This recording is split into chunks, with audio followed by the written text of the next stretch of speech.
and welcome to Senior Night at Alumni Field between the Portsmouth Clippers and the Warriors from Winnacunnet High School. Before we begin this evening's game, we would like to take a few moments to recognize our senior cheerleaders and football players. First, we'd like to thank the football players and their parents who have been an integral part of the football program at Winnacunnet High School over the past 4 years. We appreciate their support and dedication to our program, and all of their contributions on the field and behind the scenes will be greatly missed. Players, you've provided us with a great amount of excitement and memories over these past 4 years, and we thank you for that. So let's start with Captain Carter Hagy. Carter is here tonight with his parents, Barbara and Walter, and his brother Matt and sister Kendall. Do you have the other questions?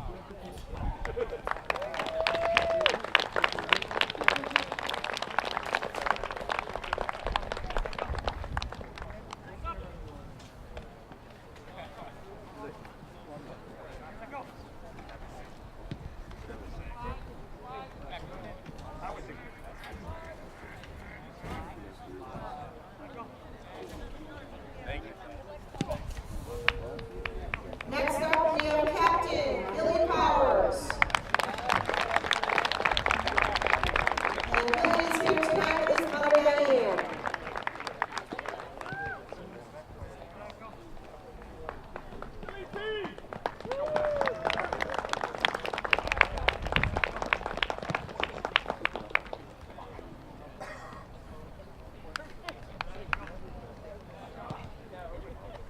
Next is Captain Andrew Mills. Andrew's parents are Tony and Brian.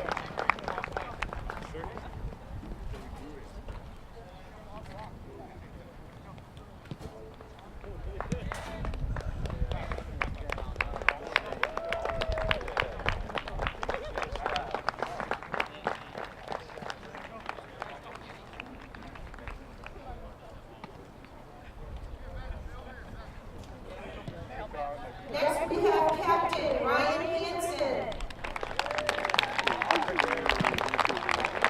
Ryan is here with his parents, Joanne and Dennis.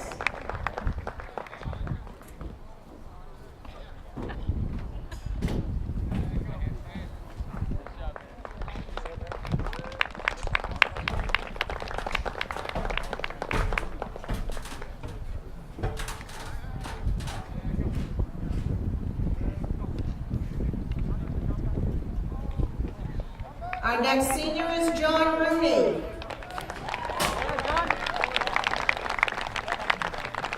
John's parents are Karen and George.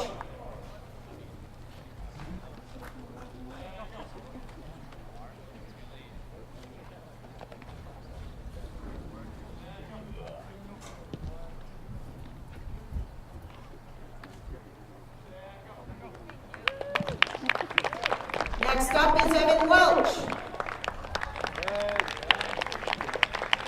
Evan is here with his parents, Colleen and Johnny.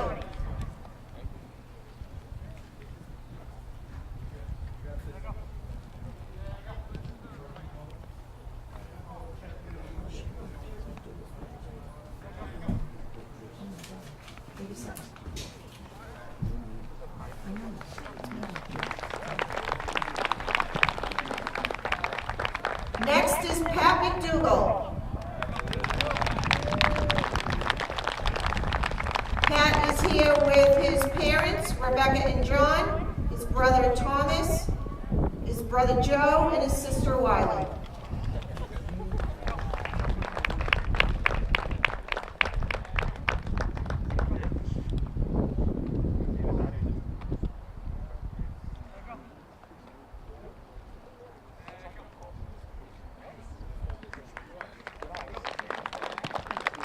Next we have Kevin Gagnon.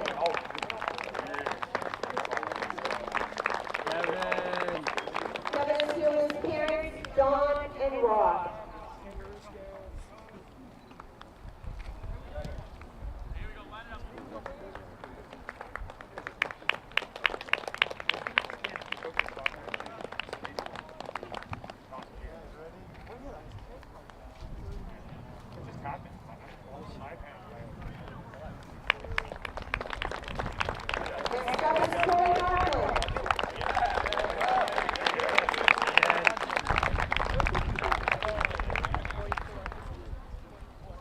here with his parents, Cheryl and Jim.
Colton's parents are Kay and Brian.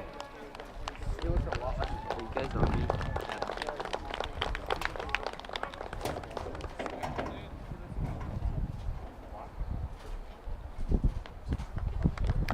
How is that even possible? Next is Zach. Zach's parents are Stephanie and Sean, and he's also here with his brother Chris.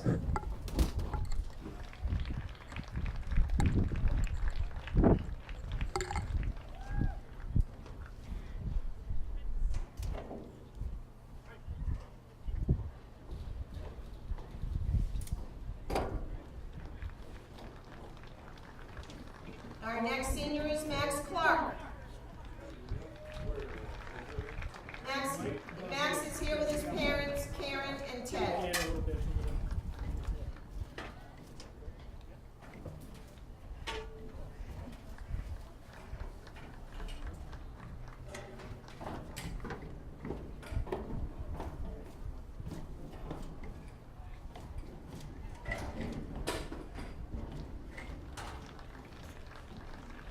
Our next senior is Flavio Aragazzini.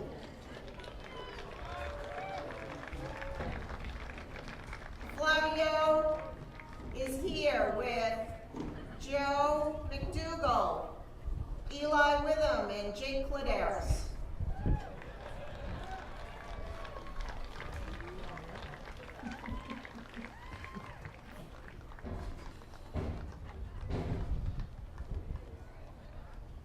And next up we have Connor Allen.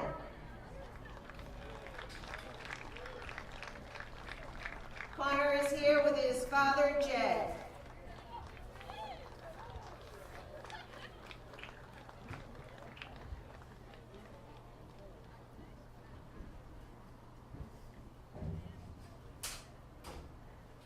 At this time, we would like to recognize our senior cheerleaders and thank them for all their support of our programs.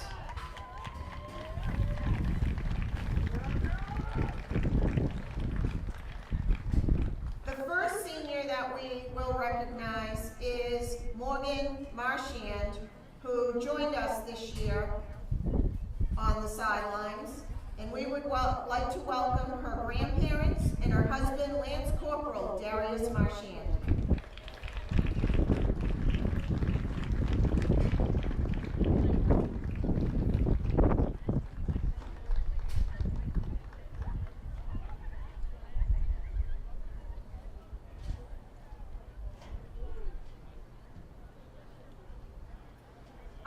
senior cheerleader is Hannah Graham.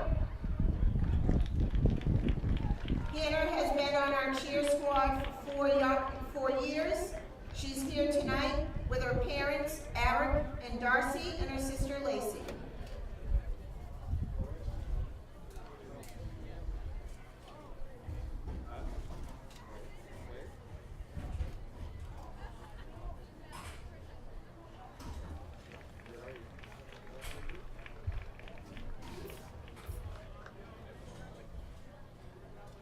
Next up, we have Captain Noelle McGee.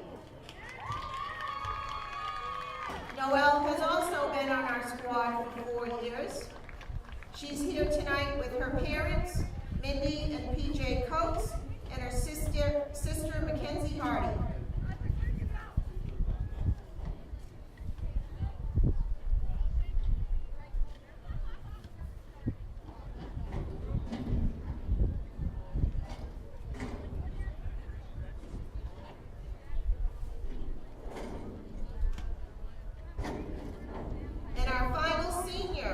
Is Ashley Hiltz. She is also a captain. She has been on our cheer squad for 4 years as well. She is here tonight with her parents, Amy and Eric, and her sister, Madison.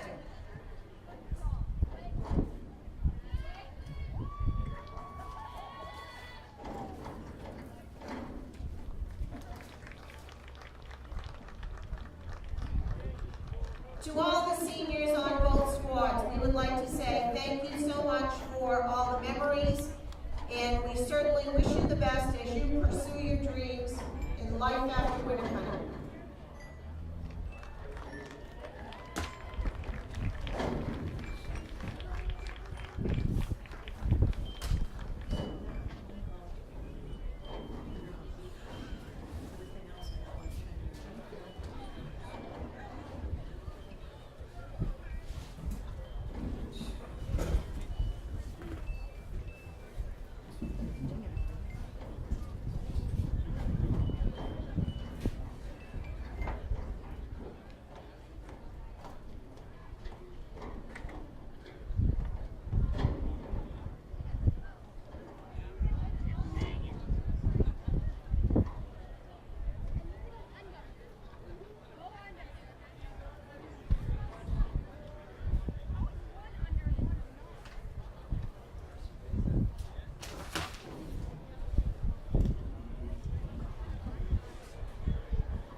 Until you play the biggest football game of your life, all right?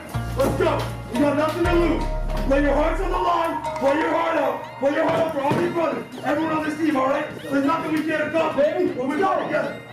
I love every single one of you. Bro, You're doing the best, go too left. You have a chance to fail. A chance to go on stride. A chance to keep it there. We should win. You got a code. They know that don't happen. We should lose. We'll stay on the road. Cheers. Let's go on.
He's a heck of a basketball. He's really a heck of a basketball. He's gonna, it seems like he's going to because we've been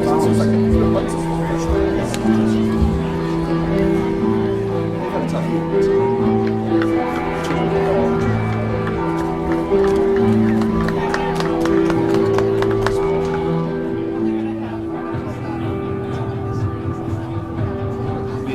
Winnacunnet controls their own destiny. They win, they're in. I mean, they should run out. They should run out, I think, don't you? Well, they get left Spalding with Central and Gilsey. Yes. And then they got Spalding. So there's one really big. Central's right. They're 5-1. But the question is who they're going to. I mean, it's pretty clear who's in the playoff. Well, there's a couple of big games going on, but I mean, they're probably. Who do you think they'll see in the first playoff? Could be excellent. We'll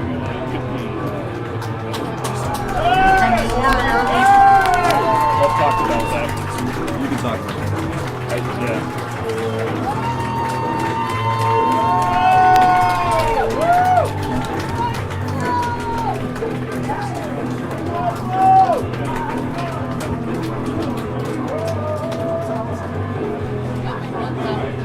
That should be a good game at Central.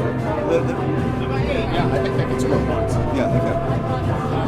Because they run that offense where they just I mean, this defense is the real deal. Their defense is the real deal. You know, don't forget that Exeter game we were at. They should have shut them out. It was penalties, and that's what Columbus scored last time.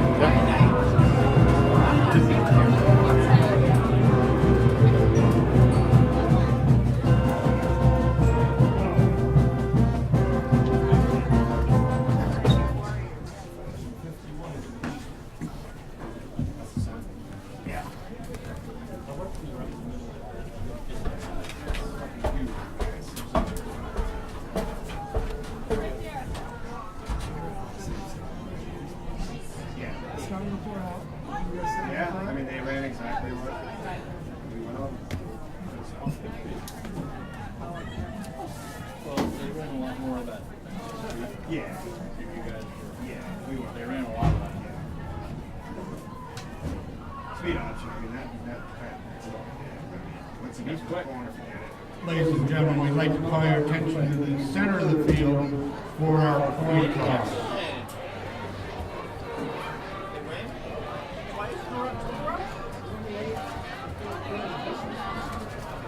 No, that's it.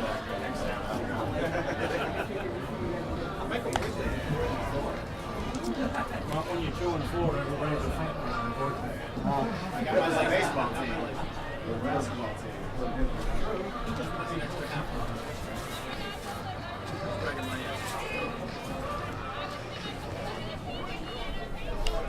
I invited myself.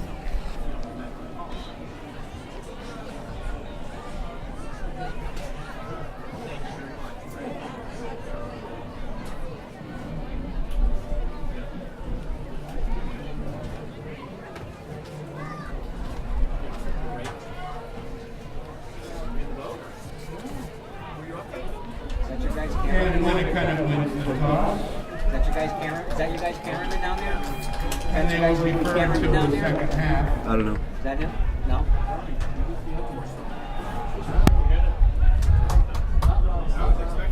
And Portsmouth is elected to receive the kickoff.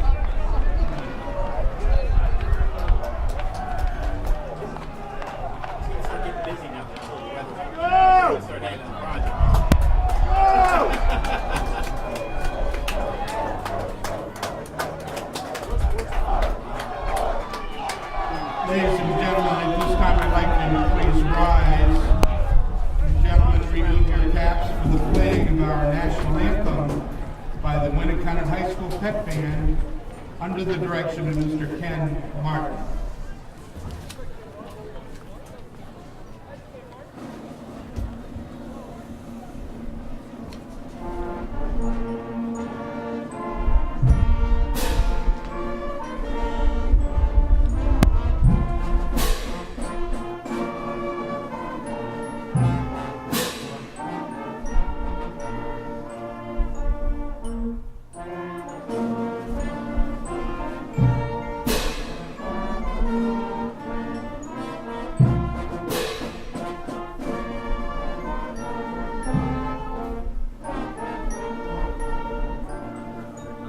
Want me to get the minutes?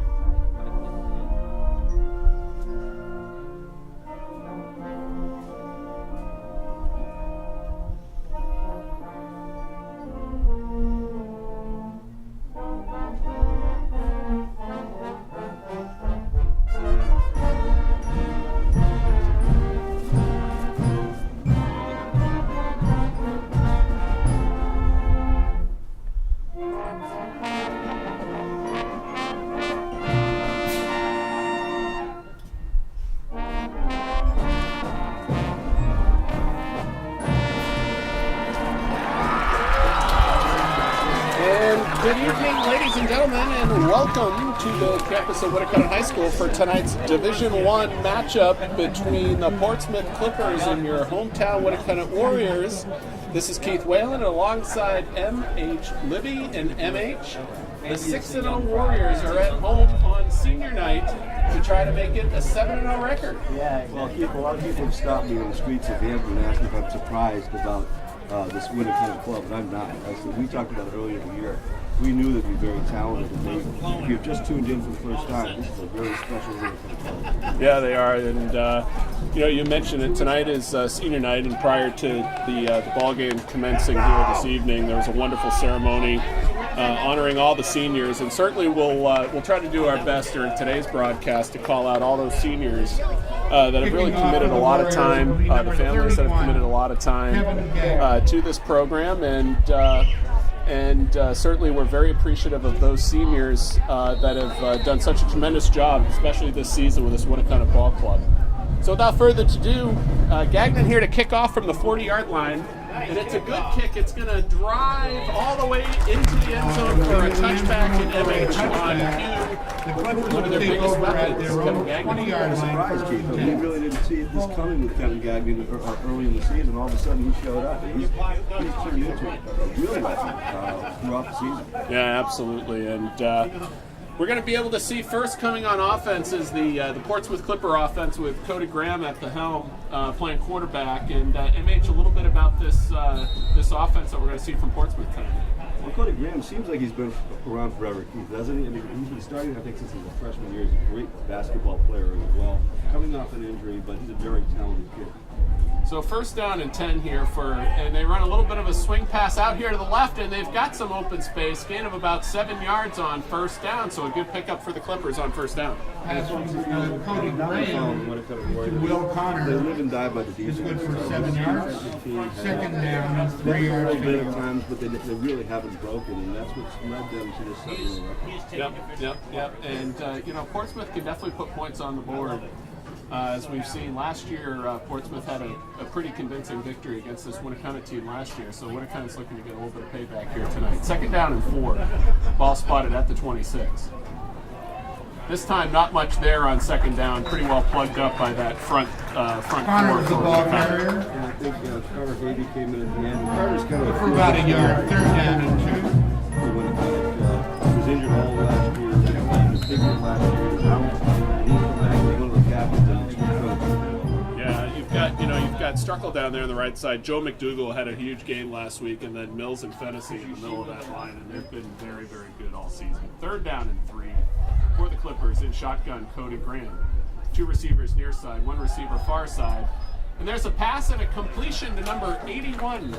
First down for the Clippers. Hunter Adams. Hunter Adams is good for a first down This for year, the Clippers. not the typical Portsmouth club. He's got almost about that. He's not as many as we have in the past, but they're 10 miles up the road anyway. So the driveway. So kind of throw the records out there.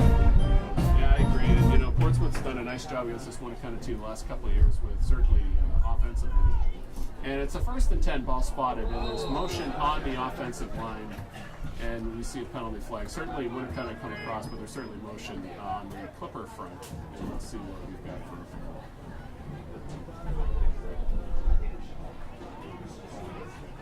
and it looks like we've got a dead ball offside on Offside against the Warriors. Jumping, and the first penalty of the ball game is going to bring up 5 first yards. and 5. First down and 5 Very for the well. Clippers. This has been I would say the Exeter game.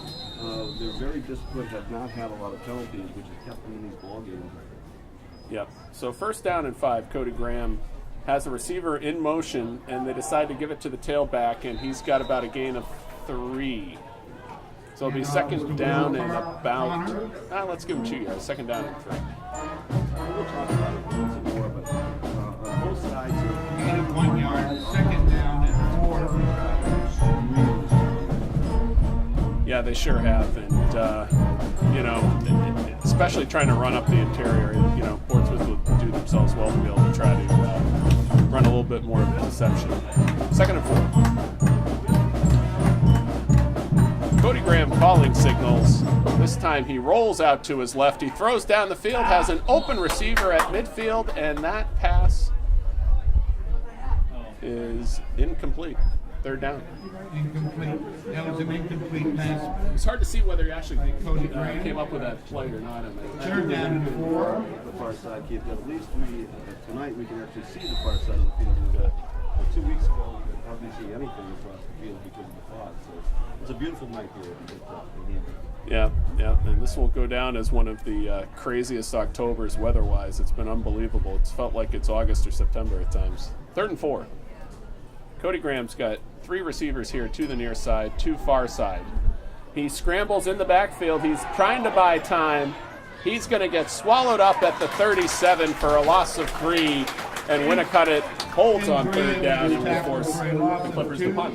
And that was great. 4th down and 6. Defensive back. Looking for Cody Graham, who once again is a very talented quarterback, but there was nothing there, and he had no space to screen.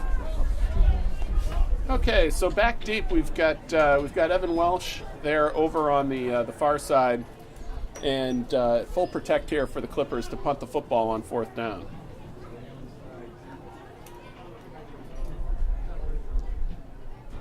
And here's the snap. It's a good one, and the kick. It's a decent kick. Evans got the ball received at the 37. Decent coverage.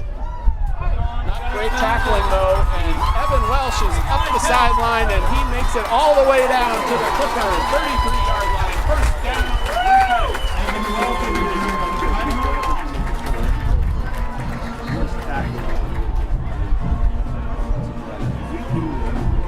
First down for the Warriors at the Clippers 31 yards.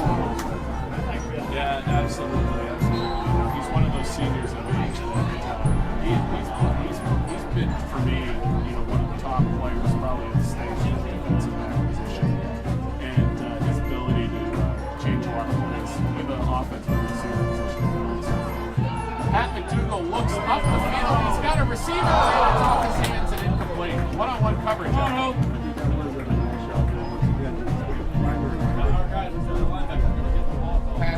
Patrick McDougall to Evan Welsh is incomplete. 2nd down and 10 for the I Warriors. knew that Evan was going to have a good week. I think that he is really paid plays well beyond expectations. Yeah. And, they've got a lot of athleticism at those wide receiver positions. You have Evan, you've got Tyler Hoare, who now is down over on the far side. They've been your starting 2 receivers here all season. And Joe McDougal playing on the tight end position is really developed nicely. So 2nd down and 10, ball spotted at the 31 of the Clippers. This time it's a run and not much going on.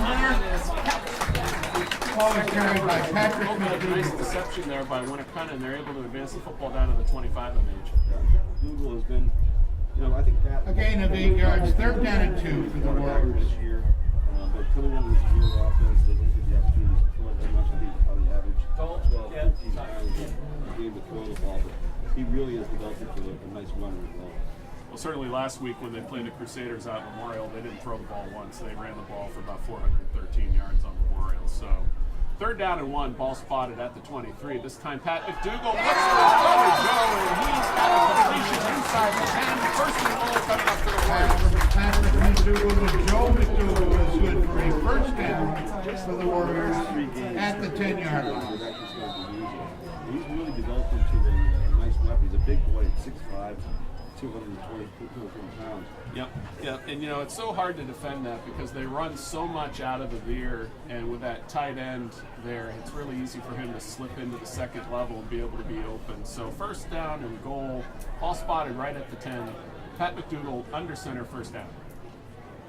This time Pat keeps, he pitches out to good big man, and he is helped from the end zone, touchdown.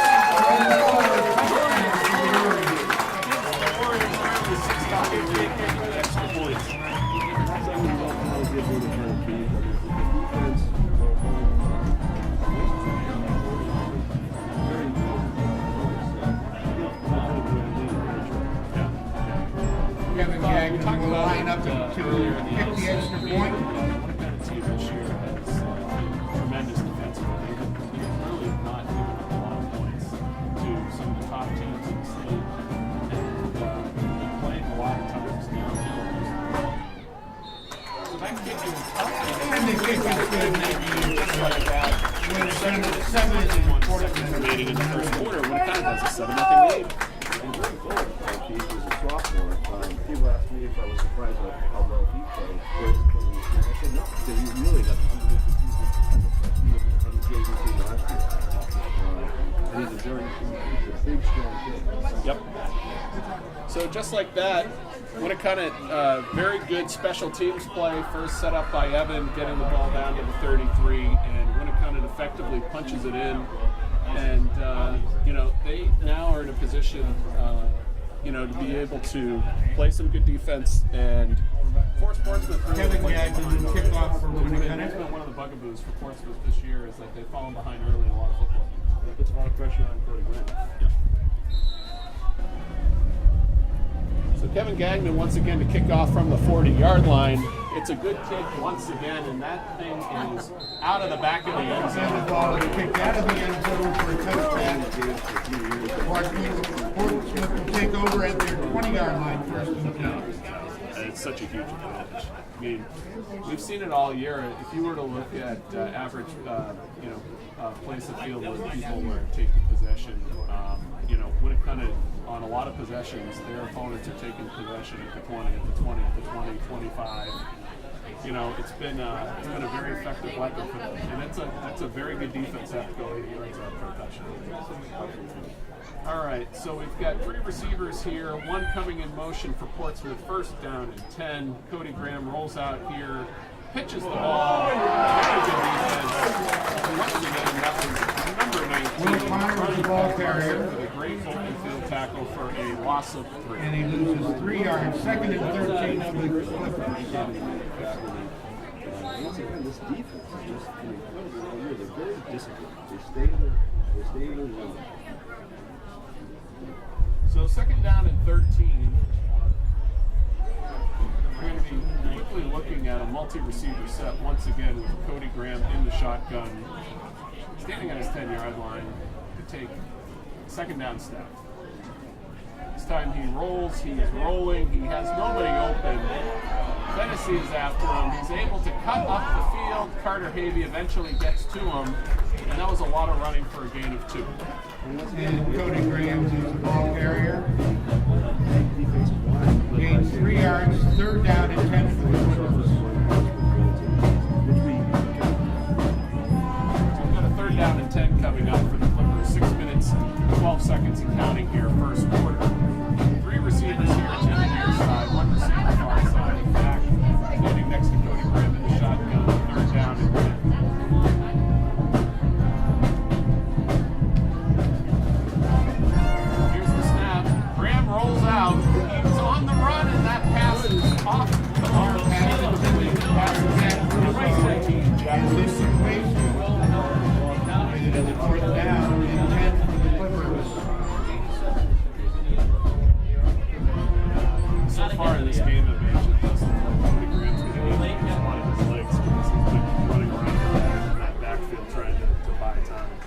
have a lot of time. Nolan Patrick will kick for Portsmouth.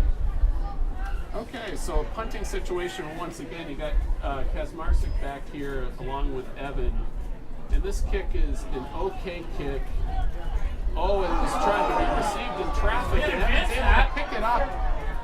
And he's able to advance the ball all the way down to the 32. A bit of a dangerous play, actually. I actually thought Evan made a fair catch at the very end, but didn't put it high enough for me. And nothing to do with it, but he was very lucky. And Welsh returned that punt. Yep, their first drive off of a good special teams First play. and 10 for the Warriors Time at the 32, so Portsmouth it's going to bring up the first and 32-yard 10 once line. again for the Warriors. And you look at a tail of field position and your own starting at your own 20 and giving up on your own 31. That's going to be a long night. Portsmouth was down by 2 touchdowns this quarter. First down and 10 this time. Pat McDougall gets it up the middle, and there's plenty of running room, and it's good enough. And there's a penalty flag in the back. It's not. Ball is carried by Billy Powers. There's a flag on the play. So it looked like it was going to be an unsportsmanlike conduct against Pat McDougall. He got caught up with somebody who was trying to tackle him, and that flag came from the back referee and is going to result in a 15-yard penalty against Winnacunnet. So erase the good game, and they're going to march off the penalty instead. I didn't actually see what happened. No, MH, I saw Pat get racked up a little bit, and my guess is that there's probably something said. So they're still trying to figure out how they're going to march off. Non-sportsmanlike conduct call against the Warriors. A little bit of a hold here, 5 minutes, 33 seconds. So once again, they signal the unsportsmanlike conduct on the quarterback, and it's going to be they signal second down, which means that the down's going to count after they march it off. It was after, wasn't after the play, so they're going to take it. So they were giving the business in the first play, then mark off. Yeah, so it looks like it's going to be about a 2nd and 9. Ball spotted at the 31. 2nd and 9, they call it. Let's see what they. I think they should be moving that box to 2nd down. Let's see. First down on the board. First down for the Warriors. A little bit far for me to see. Okay, so they must have called the infraction very quick. So first and 9.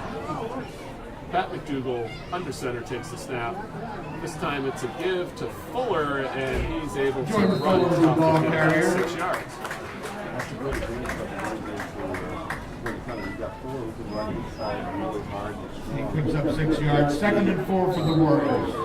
Billy Powers and New Granger and the rest of the team is marching on the outside, so they really do have many out.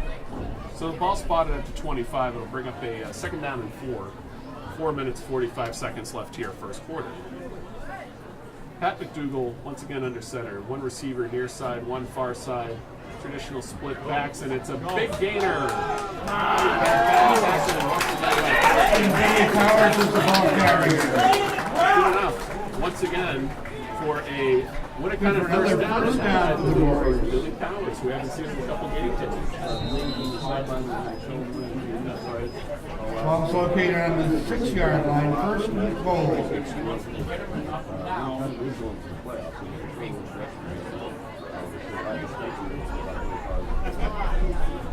So 4 minutes, 15 seconds here. They've got a first down and goal once again, knocking on the door of the Portsmouth Clipper end zone.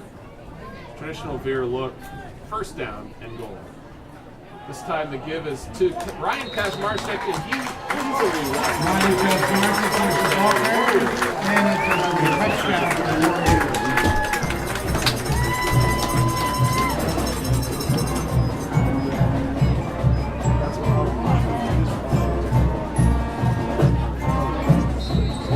Lining up for the extra point, Kevin Gagnon. I've seen a lot of opponents here now played against this line, and some of the last game against Goffstown. These are probably 2 of the best lines in the state, right? And the extra point is good.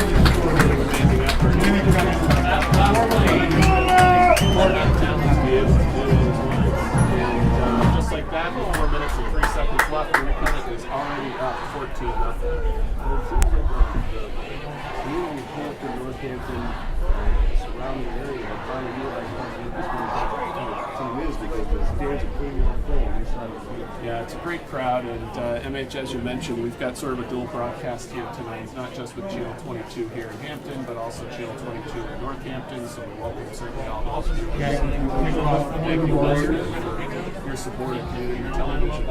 Great to see you. We appreciate it. And as the teams head back up here with Kevin Gagnon to kick off for a third time here in the first quarter, MH, we're talking a little bit about the playoff possibilities, and it's really simple. Winnacunnet wins tonight, the Division I Eastern Conference, which means that they would get a guaranteed home football game. Clippers will take over on their 20-yard line first. Like I said, they're going to control their own destiny. Their schedule is not that difficult. They've got a big game in the stadium next week. Other than that, they control their destiny. And I expect that they'll probably have 2 points. Yeah, I think that's the goal. We read today in the paper with Coach Offant talking about, his team goal for these guys is really to try to secure 2 home games. And I think they can do that if you look at the standings. They can do it with 2 wins. And there's Cody Graham on first down. They were able to sneak out on a little bit of a swing pass with a little screen behind the rushing players. That's good enough for 15 yards on first down. That's sort of an example of what the Portsmouth Clipper offense is capable of doing. Super athlete, like you said. First and 10 for the Clippers on the 32-yard line. Winnacunnet may have got a little lucky days, but they were going to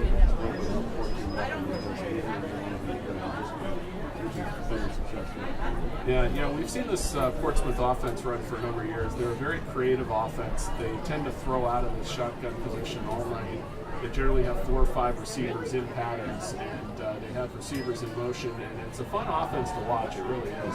So Cody Graham is scrambling back there. He looks up the field. He has a receiver open and complete for a first down. That was number 86. And just like that, Portsmouth has the football.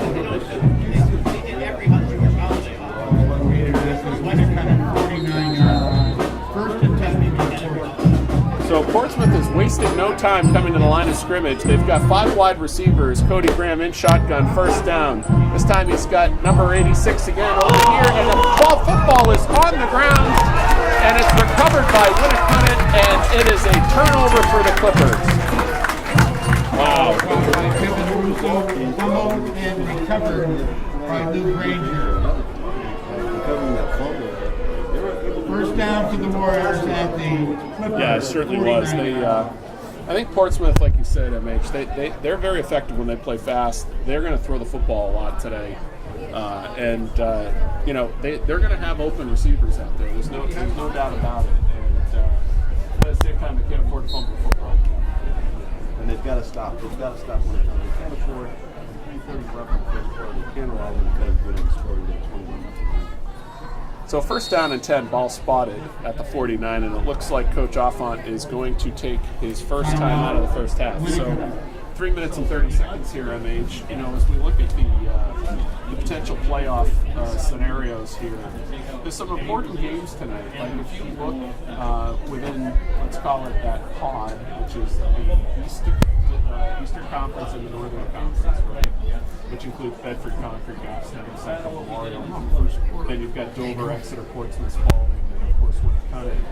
That pod represents an assembly of 4 teams that can make the playoffs.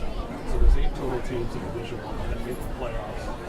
The conference winners are guaranteed a home game, and then there's 2 at-large bids out of the remaining 8 teams. You remember back a couple years ago in 2015, the Winnacunnet team went 6-3, but they actually got snuffed out and missed the playoffs, even though they were the second best record in the conference behind Exeter because of the fact of how they pool those 2 conferences together. So we'll talk a little bit in a minute about some of those options. But right now, Billy College is going he's able to get all the way down to the 50-yard line, gain of 30. Powers is the ball carrier.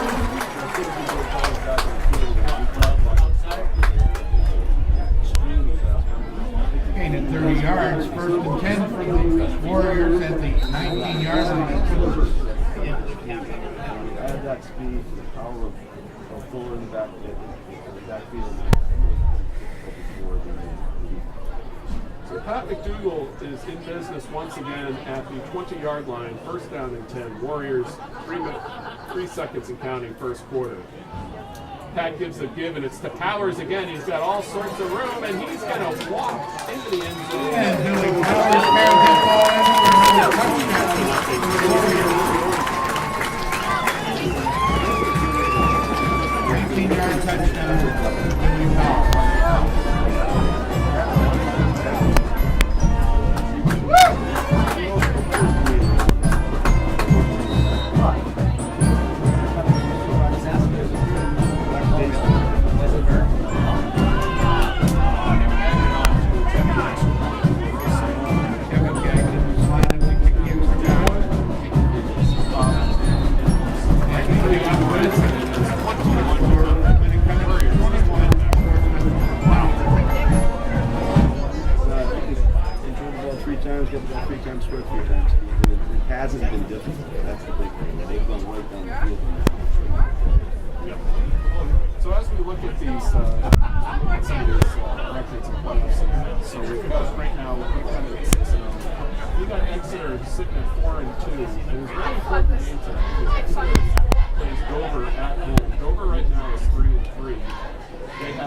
Bedford and Portsmouth remaining. Exeter, if they win tonight against Dover, they've got Memorial confident that they should handle. Yeah, Kickoff for the Warriors. If they win tonight. So you got to think that Exeter, if they win tonight, has a pretty good shoo-in at one of those at-large spots. And then if you look on the other side of the bracket, you've got Goffstown at 5-1. Winnacunnet has a win again, so they would have an advantage on them. And we have another touchback from Portsmouth who take over at their 20-yard line. Look at those scenarios. Right now, Goffstown's 5-1. Central is 5-1. And Bedford is 3-3. You know, Bedford lost to Goffstown last week by a couple of touchdowns. And right now, they're sort of on the outside looking in. We're just kind of surprised that they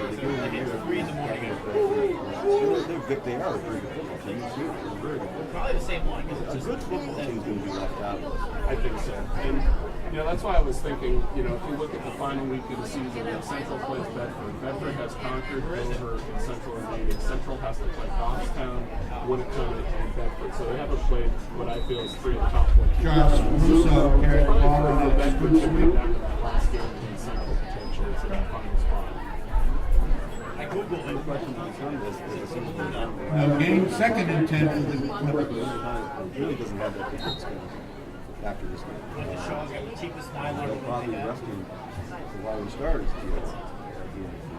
Well, certainly Central's another team that's able to put up a lot of points here. And Central plays a similar offense to what you're seeing this week, which is that they do enjoy throwing football quite a bit. So second down and 10.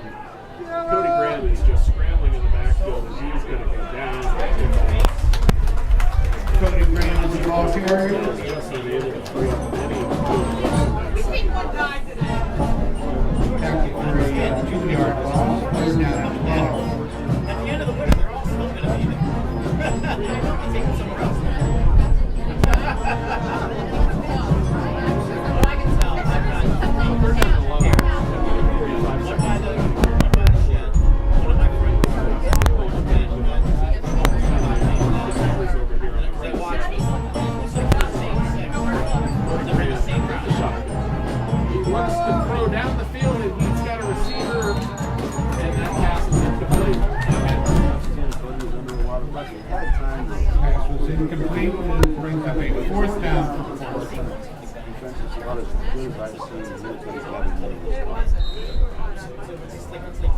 So, once again, Portsmouth goes 3 and out, and they're going to be forced to punt here. Hopper will punt for the Clippers.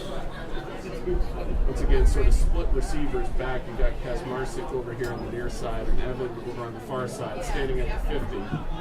It's an okay kick. They decide to get away from it, and that at least puts Winnacunnet in their worst field position. Winnacunnet will take over first and 10 at their 40 at the Portsmouth 48-yard line. they're getting the ball in such great position, and they really can do whatever they want to do at this point.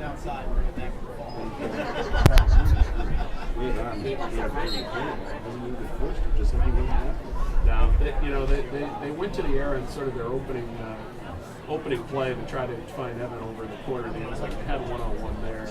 You know, as you said, that Portsmouth's going to commit a lot of people here to stop the run. They've got basically 9 people in the box right now in first and 10. This time, Pat looks to throw. He's got one-on-one coverage. Just Pass from Patrick to Evan Welsh is incomplete. Second and 10 for the Warriors.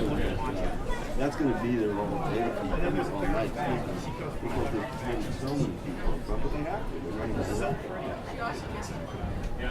So, clock stops on the incompletion. Second and 9, ball spotted at the Portsmouth 48. If he pulls it, now we got there was a rock roll key and flop. Traditional veer look here from Pat under center, second down. This time they've got 8 in the box. Pitch is late, and it's going to be a all the way to the end zone. Touchdown, Warriors.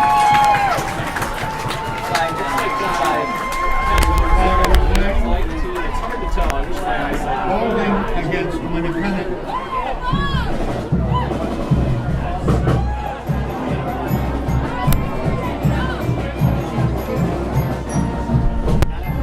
That being said, it appears though that there was a penalty flag on the play. We're still waiting for the signal. All the teams are going back up the field. So I assume this is going to be on I'm still waiting for the signal. Let's see what the signal is. Got a hold against the Warriors. So scratch the 48-yard touchdown run. Bring the ball back to the Winnacunnet 49-yard line. It is second and 13 for the Penalties here. Warriors. Winnacunnet is probably the only negative thing you can say about this ball game in the first quarter. Yeah, we saw a couple holding calls in that Exeter game that could have been problematic. There's Pat who decides to keep the ball. There's all sorts of room. He's going to run all the way up the middle of the field. Pat's going to finally get tackled all the way down to the gain of 31. Gain of 31 yards, first and 10 for the Warriors at the 20-yard line.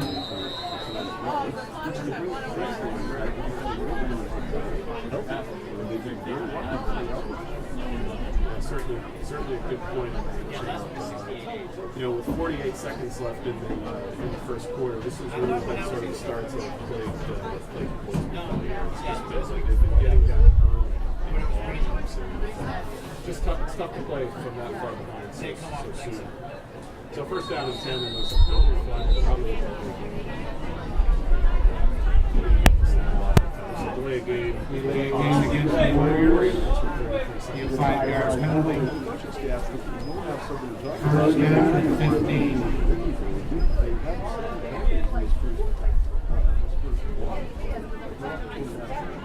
Yep, I agree. Yeah, so first and 15 here. All spotted at the 25. But certainly, Portsmouth's had a very difficult time getting off the blocks and making tackles. It's maybe more about the more experience in the younger squad. Certainly, they're graduating a lot of seniors last year. And they don't have the leader year to start. The time is Ryan Kaczmarczyk. And off to Ryan Kaczmarczyk. Ball spotted at the 28, so it's going to bring up their second down and 1. He's got second and 18. And that might be the last play of the first quarter. Just only 15 seconds. So maybe 2 yards. I don't want Close. way out. 4 seconds. 3, 2, 1. Billy Powers, and not much there. Billy Powers, the ball carrier. And that's the end of the first quarter, MH. That's the end of the 21 first nothing. quarter. Warriors, your thoughts? Now we can That's a nice key from the With the score, Winnacunnet 21, Portsmouth nothing.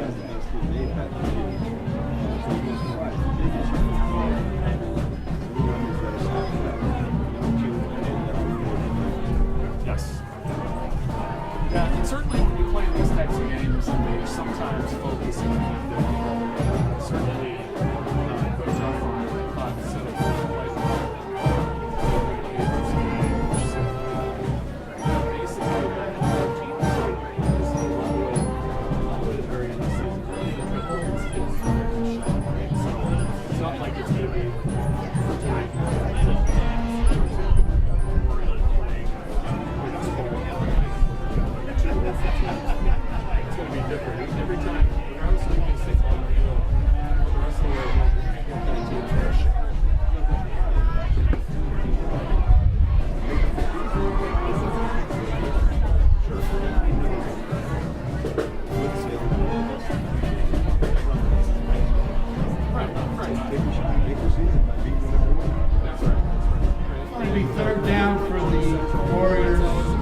3rd and 15 from their 25-yard line.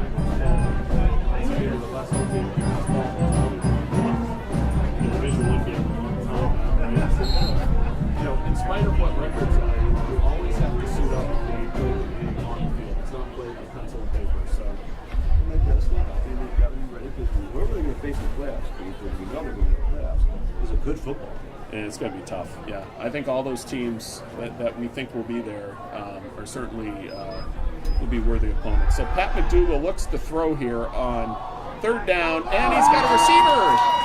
Billy Powers all the way down to the 6-yard line. First down. Billy Powers is good for a first down for the Warriors.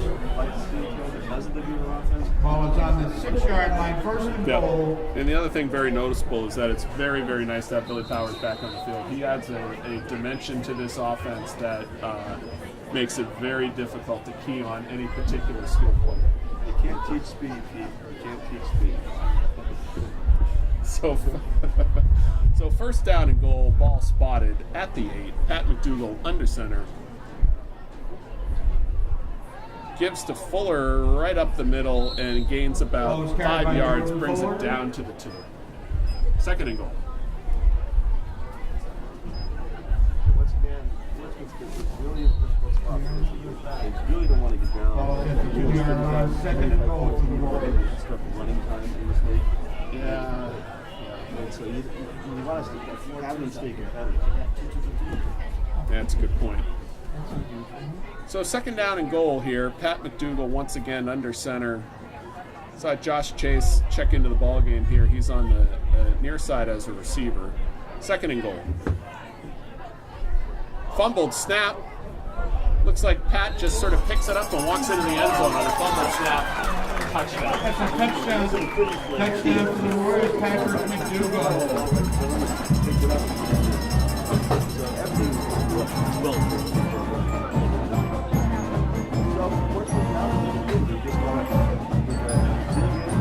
And he got to kick the extra point.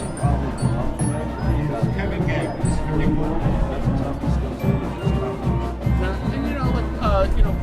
Portsmouth is looking at Portsmouth is still looking to score points here, right? And the reality is that as Kevin Gagnon comes on to attempt the extra point, that is good once again. So 28-0, 10:46 here, remaining 2nd quarter. And MH, I think he stated it well. So, this offense is going to go work on its side of the football, right? And this last set of possessions. Portsmouth looked like they were able to move the football a little bit more. They sort of hurt themselves on the fumble, but the reality is that 2 possessions ago they were able to at least get a couple of first downs. But more likely than not, some of the issues here has really been around the fact that Cody Graham has just been looking like Frank Tarkenton. Gagnon will kick off for the Warriors. And that's because if I was a coach of Portsmouth, he's playing the best defense. Let's see if we can move the ball. Just passing move the ball. The biggest difference here now with 10:46 is that Portsmouth will have the wind. We didn't talk about the weather conditions here, but if you do look at the wind's coming right off the water here, blowing from east to west. And it is actually not a returnable kick, so 5 touchbacks. Touchback. Is unheard of. Portsmouth will take over on their 20-yard line. 1st and 10. It was a smart move by the first player not to pick it up for recovery already, but you're right. I can't remember this kind of leg that I've actually witnessed in a high school football game. No, it's good. And it's amazing though. We really haven't seen him kick a lot of field goals. So I'm excited to see how long the field is going to kick. Yeah, it could be an X factor in a close ball game for sure. So Cody Graham once again under in the shotgun. We've got 3 receivers far side, 1 receiver near side. They decide to run the football on 1st down, and they've got a decent gain, a couple of yards. Maybe a gain of 1. So 2nd and 9 coming up for the Clippers. Gains 1 yard. 2nd and 9 for the Clippers.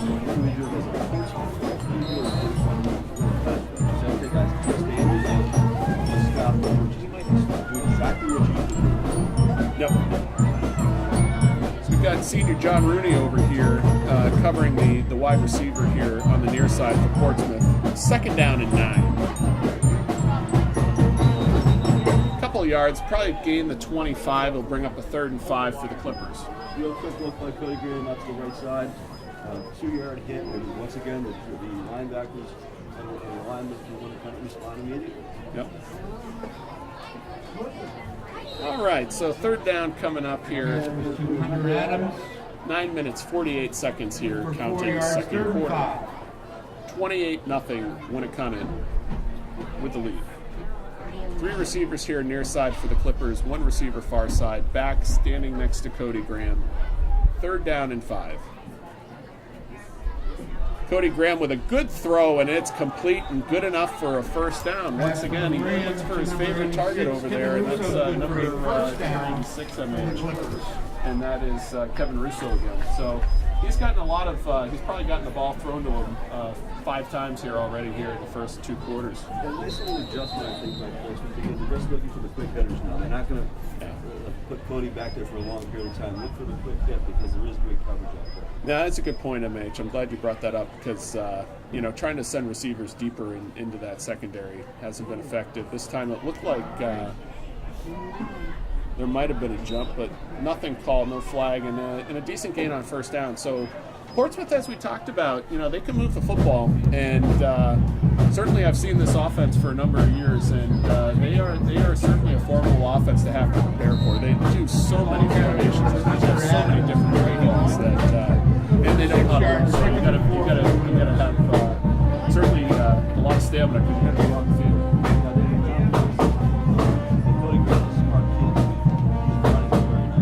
So 2nd and 5 for the Clippers. Ball spotted at the 37 of Portsmouth. Little swing pass this time. It's complete. And this time a gain of about 2 yards. So that was a tackle by number 16, Tyler Hoare. Pass from Graham to number 22. They score. Gain 2 yards. 3rd down and 3. So 3rd down and short for the Clippers. Ball spotted at the 39. They've got to gain the 42 for a 1st down, so they'll bring up a 3rd and 3.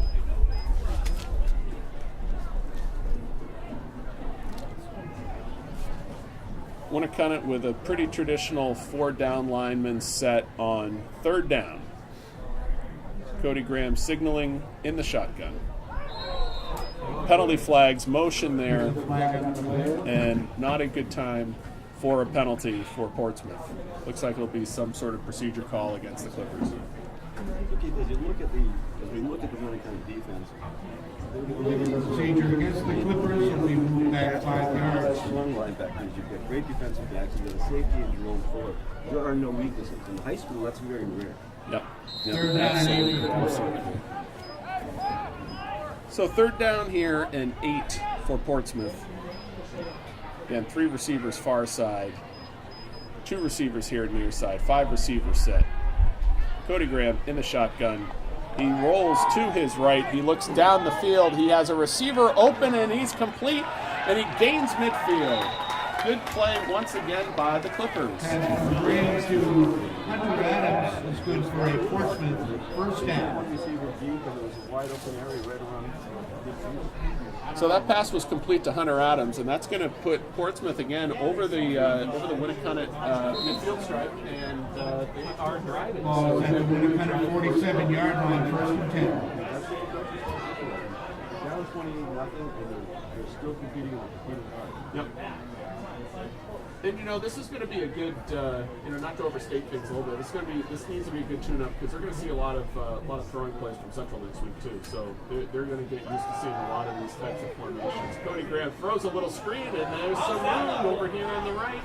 Pretty well tackled and pursued by Winnacunnet. Pass from Graham to Connor. That was Fuller on the tackle. Tackled by Jordan Fuller. 5 yards. 2nd and 5 for the Clippers. 2nd and 5. Portsmouth continues to move the football. This has got to please their coaches. It's a good drive. 7 minutes, 13 seconds. Here, clock stopped as the play went out of bounds. Ball spotted at 42. So Cody again in the shotgun. 2 receivers near side, 2 receivers far side. 2nd down and 5. Receiver in motion here, number 14. That was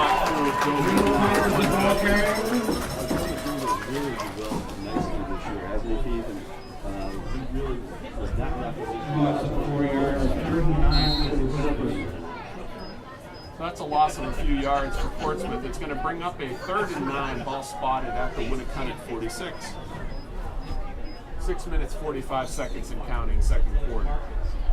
So they've got, as you can see over on the far sideline, catch it on the broadcast, they've got some cards there that help sort of signal plays in as they try to coordinate 3 receivers, trips far side, 1 receiver near side, 3rd down and 9. They've got pursuit from Cody Graham. He's in trouble with his targets. And the pass is going to fall incomplete. That was really good pursuit by Tyler Hoare on the backside. Pass from Cody Graham is incomplete.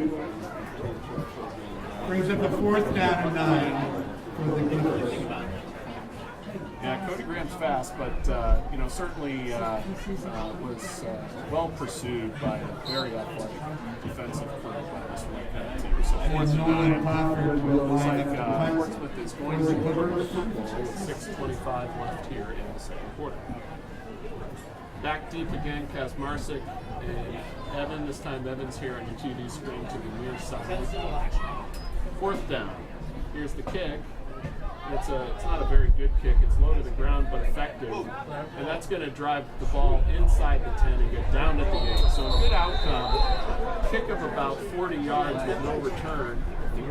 Flag on the play.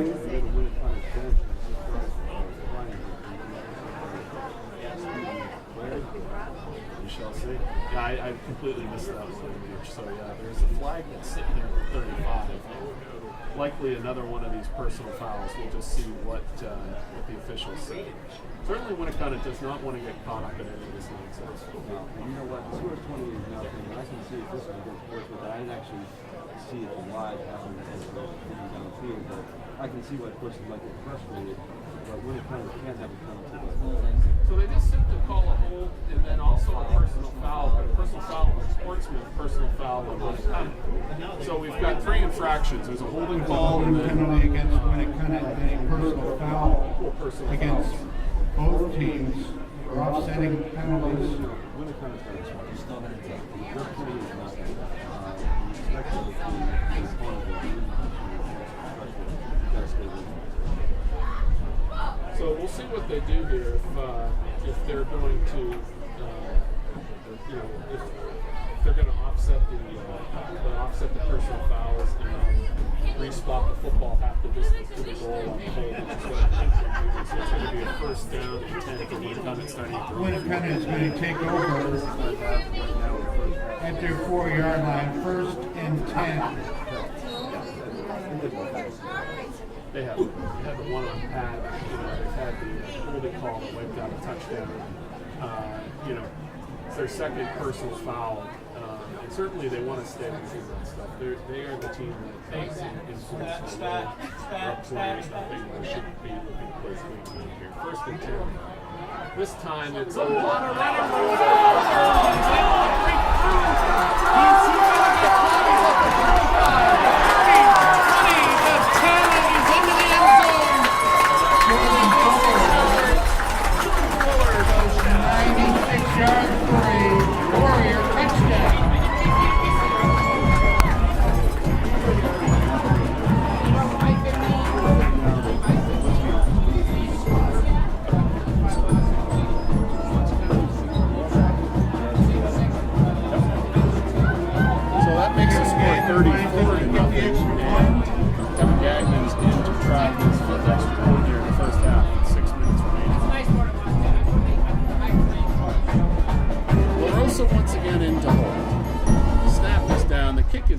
and it is good once again. And as the teams head back upfield, I think it would behoove us, considering where the games are 35-0 Winnacunnet. get some good call-outs in the series, especially in the first half. I think so, Keith. And I don't know the rule better than I do, but once you get 35-0, I believe that's running time, but that may just be a second.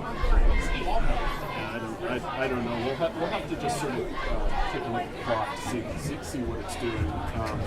We have one of our all-time favorite officials up here that runs the clock that we've been working with for years, and we always try to buy him Kickoff for the Warriors. some water. But we'll certainly ask him at the hack. We're not 100% sure on that rule, but we've seen it before on the track where they try to scoop the game. We really have to talk about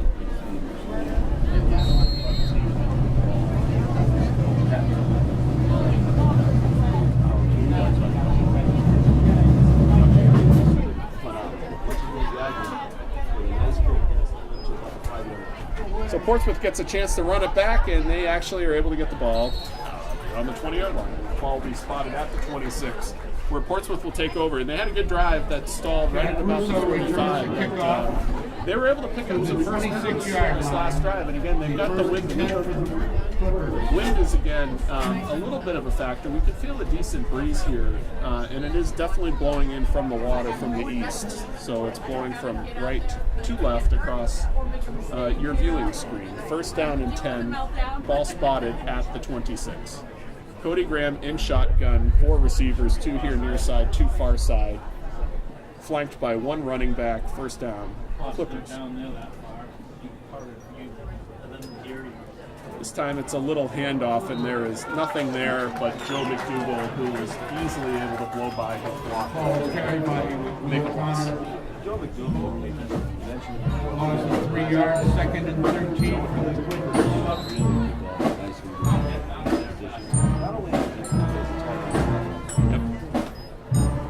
So that's a loss of 3. Second down and 13 for Portsmouth. Ball spotted at their own 22. Clock running here, 5 minutes, 23 seconds left, second quarter. 35-0. Winnacunnet with a dominant performance in the first half. Cody Graham looks to fire to his right. He's got a receiver that is available as a swing pass, but just a yard. There's one of those seniors, Cam Struckle, on the tackle. Cam's had one heck of a year as well. Every single one of these defensive players has had a fantastic year. Yes. So, Yeah. 1 yard. I mean, MH, 12 like for the we talked about it before. Like, it's great to see when you rather give out a team award. But anyway, like the team defense for this Winnacunnet, like you can go from secondary to linebacker to defensive line, and all of these guys are playing really well as a unit. Bring up a third down and 13 for the Clippers. 4 minutes, 30 seconds. This time the throw is pretty well thrown. It was a hot ball for sure. Pass was intended to number 14, who is Jack Russo. Ball intended for 14, Jack Russo. New Hampshire football 4th down line reports for the Clippers. all about the Winnacunnet defense. They don't talk about Mills. They don't talk about Phillips. They talk about the defense because every portion of the defense is covered. Yeah, it is. It's pretty amazing. So here's the kick. It's a decent kick this time. It's a low one, and Evans able to catch it on the fly, and he's got running room. He is down all the way to the 20-yard line. And it's almost a net of 0 yards on the 20-yard line. Just not very good coverage on special teams. And once again, we've got about 4 minutes and a half, and they're driving. This is really dangerous teams. 24-yard line. So, we talk about this offensive line. We've got obviously number 52, Tyler Peroni, who we've known for a long time. We've got number 51, Ryan Hansen, obviously. We've got guys that are, of course, named Mills, Andrew Mills, number 64, who we've known for a long time. Captain Andrew Mills is what himself. Yes. And there's a first down run by Billy Powers, who keeps running and is finally tackled, but inside the 10-yard line. First down. Billy Powers, senior, 5'9", 150. Runs like lightning. Carries the ball down to this 10-yard line. First down for the Warriors. That's beating Pat McDougal and Jerome Fuller's Sweet Edson. So you've got so many different options. And then on the outside, you've got Moore, and you've got Evan Walsh. And the offense has great ability. And you've got a quarterback that can throw the ball. Exactly. First down. And this time the run is once again to Fuller. And the ball's into the end zone. Touchdown. There's a ball carried for a touchdown.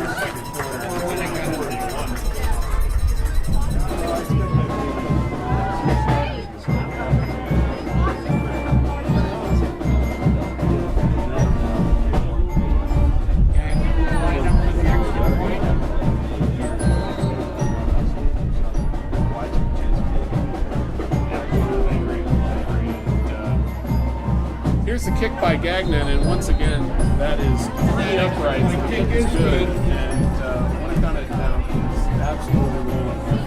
The score is 42-0. No. So, some of these other seniors, we want to call out Max Clark, number 84. We want to call out Zach McClellan, number 81. We want to call out Colton Henderson, number 63, a senior.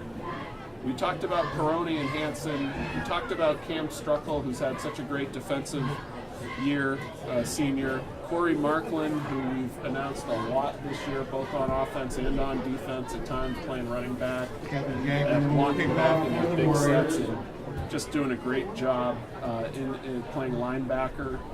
And of course, Carter Havey, who we've known for, I don't know, a long time.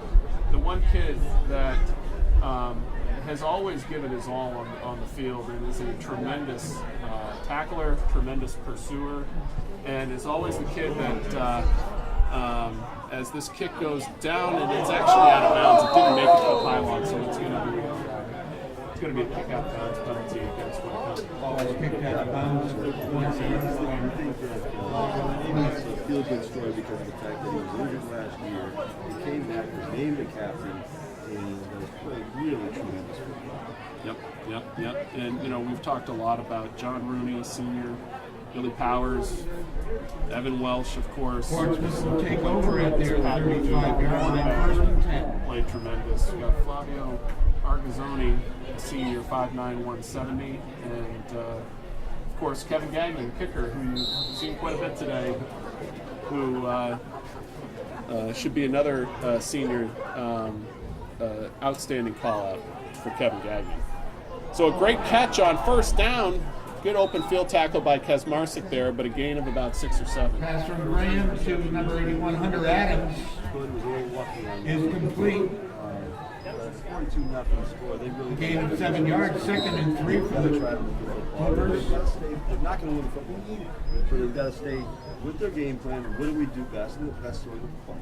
Yep. So 2nd down and 3, ball spotted at the Winnacunnet 42. This time a receiver in motion for Portsmouth. Cody Graham decides to give it to the running back that originally flanked him. Minimal gain of a yard, a little bit of a gain, but not much there. So 3rd down coming up for Portsmouth inside the 3-minute second quarter.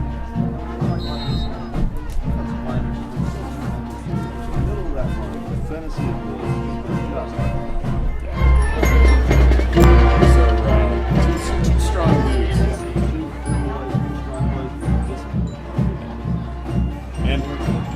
And tough. 3rd down and short for the Portsmouth Clippers. 3 wide receivers here near side. Shotgun look again for Cody Graham. Cody steps back. The ball is batted at the line of scrimmage, knocked down and incomplete, and another frustrating go at it for Portsmouth. 4th down. These kids, this Winnacunnet club, they really worked hard in the offseason. I knew they were talented, but when I found out how much time they spent in the weight room, I knew the expectations would be very high for this club. They work hard. So 4th down coming up here. Portsmouth, it looks like they're going to go for it here on 4th down. Ball spotted at their own 43. 3 receivers here near side for Portsmouth. 1 receiver far side. 4th down. Cody Graham takes the snap. He rolls. Joe McDougall is on him. He scrambles, and it's a great throw and catch. 1st down, Clippers. That was an awesome play for Portsmouth. Really good execution. And that just demonstrates the athleticism of Cody Graham. Ball was caught by Hunter Adams for 1st down for Portsmouth. High school for 10 years. Yeah. Because he started with both basketball and football as a freshman. Joe McDougall was licking his chops on that play. Cody Graham played the magician and was able to scramble out of there. He delivered a strike for a 1st down. So on 4th down, big play for Portsmouth. They're in business. Ball spotted at the 38. Penalty flag, false start. Somebody moved on that Portsmouth line, and they cannot afford to get penalties here. Illegal procedure against Portsmouth to be 5-yard penalty. 42-0. The 1st and 15 for the Clippers. So 1st and 15 now for Portsmouth. Probably their deepest penetration all game into the Winnacunnet Winnacunnet's side of the field. First down. Cody Graham looking to get the shotgun. He scrambles, he's looking to his right, he's buying time, he looks up the field, he's got a receiver open, and it's a really good catch. Gain of about 13 yards, and close to another first down. Graham to number 17, Oscar Lalime. Is complete. Looked like that was Russo again. Second down. Got 11 out there. And 3 for the Clippers. And second down at about 3. So, again, very deep penetration here for the Portsmouth Clippers. A good drive. They've had a good couple of drives here in the second half. They're really looking to cash one in, and a nice throw and catch. And that's good enough for a first down. That's Pass Jacob from Booten Graham pronounced to his name. Jacob Booten He's is able to good move for a the first down for Portsmouth. Winnacunnet 23. So Portsmouth is in business. It's a good drive for them. Portsmouth moving the ball against the number 1 defense. On the 24-yard line, Winnacunnet. And this, you know, we said at the outset, this Portsmouth offense is certainly an offense that scares you. They can really move the football. So Cody Graham is trying to buy time. He steps up in the pocket. He's got a receiver open in the end zone, and it's a touchdown. Clippers. Great play by Cody Graham with his feet again. Pass complete to number 81, Hunter Adams. And the pass from Cody Graham to 81. Just like that, they get on the board. So a great drive for Hunter Portsmouth. Adams Really good for a execution. touchdown for Portsmouth. These receivers broke open at the very end. You saw it coming. Threw the ball in. So that's an example of what this Portsmouth Clipper offense can do. They can definitely move the football. There's no doubt about it. And looks like here, with 1:39 left, they're going to have some positive things that they can talk about during their halftime. I mean, those are the types of positives that you want to take in the halftime and say, hey, you know what? This might be the best defense in the state or one of the top defenses in the state. We can move the football on. Let's go out there and do it again second half, right? Oh, and there's another penalty. This time, once again, there's some motion down there on the line, and we'll see. And it's offside. So what kind of jumped? Good ball encroachment penalty against Winnacunnet. Move the ball at the distance to the goal line. Maybe because you got 35 foot rule, right?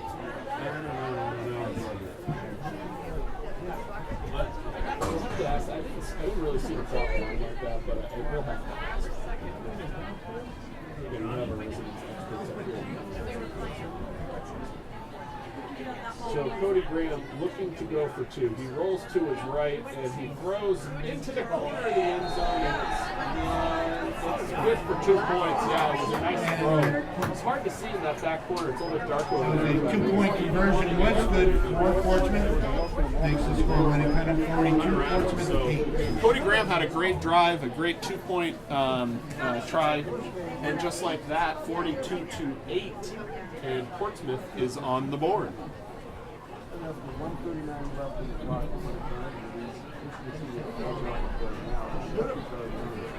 Screw the ball and just run the veer and get lucky. I think they should try this. They're going to run the football, but you know, it's going to come down to tackling, right? They're not going to run.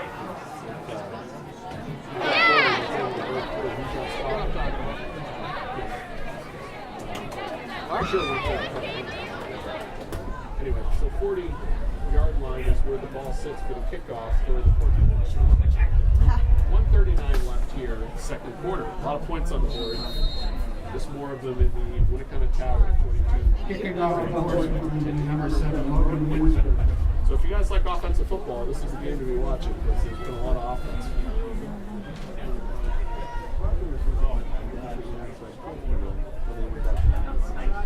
Yeah, they've got 5. Yeah, it's sort of a normal looking formation. So it's going to be run back, fielded at the 20, and that's Kazmarczyk who has it and goes down at the 37. So 17-yard return. Ryan Will bring up a Kazmarczyk first and 10 for the 17-yard Warriors. kickoff return. 1 minute 32 seconds left here. Second quarter, 42-8. Winnacunnet with the lead. They've got great field position. 37-yard line for Winnacunnet today. today has been poor because they.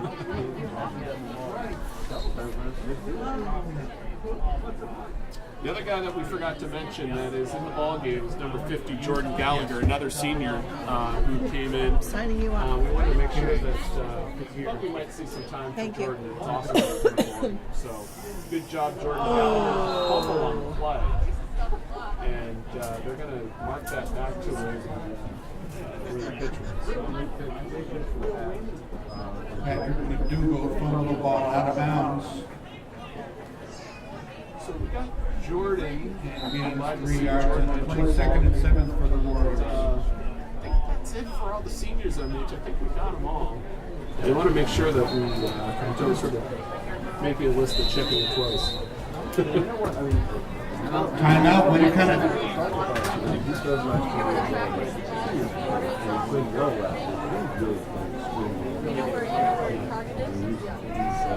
Obviously bigger and stronger. He must spend a lot of time in there.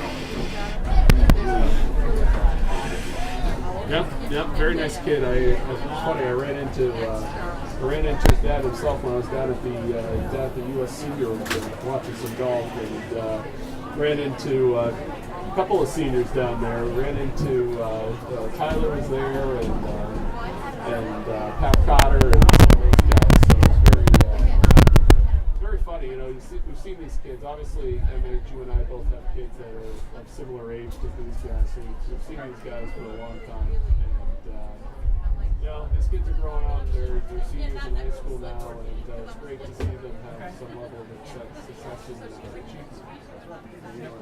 Not for you, but for me. I remember these kids were good. Now I'm just up for you don't, but I do. 2nd and 8 for Winnacunnet. Too classic. 2nd down and 8. So while we were chit-chatting, Coach Offline had taken his 2nd time out of the first half. So they're certainly looking to try to maybe get something done here in their last possession of the first half. Pat McDougal looks to throw, and that pass is complete. Pass from McDougal intended for number 44. Corey Markland is incomplete. 3rd down for the Warriors. Yeah, it looked like Markland sort of peeled out to go to the outside. The throw was wound up being behind Markland, but behind Corey. But that pass could have been intercepted as well. That was up for grabs a bit. So 3rd down and 8. This time, traditional veer look on 3rd down. And here's the run, and it's tripped up right before. It's very close to the Ball sticks. carried by number 19, Ryan Kirkmark. To the 47. It's close to a first down. I'm not sure if they do have it. So they motion from the back referee. And it's good enough for a first down for the Warriors. On the clock. On the first down. Ball at their 47-yard line. A bit over a minute left to see if they can do anything else here. But they are not in a hurry.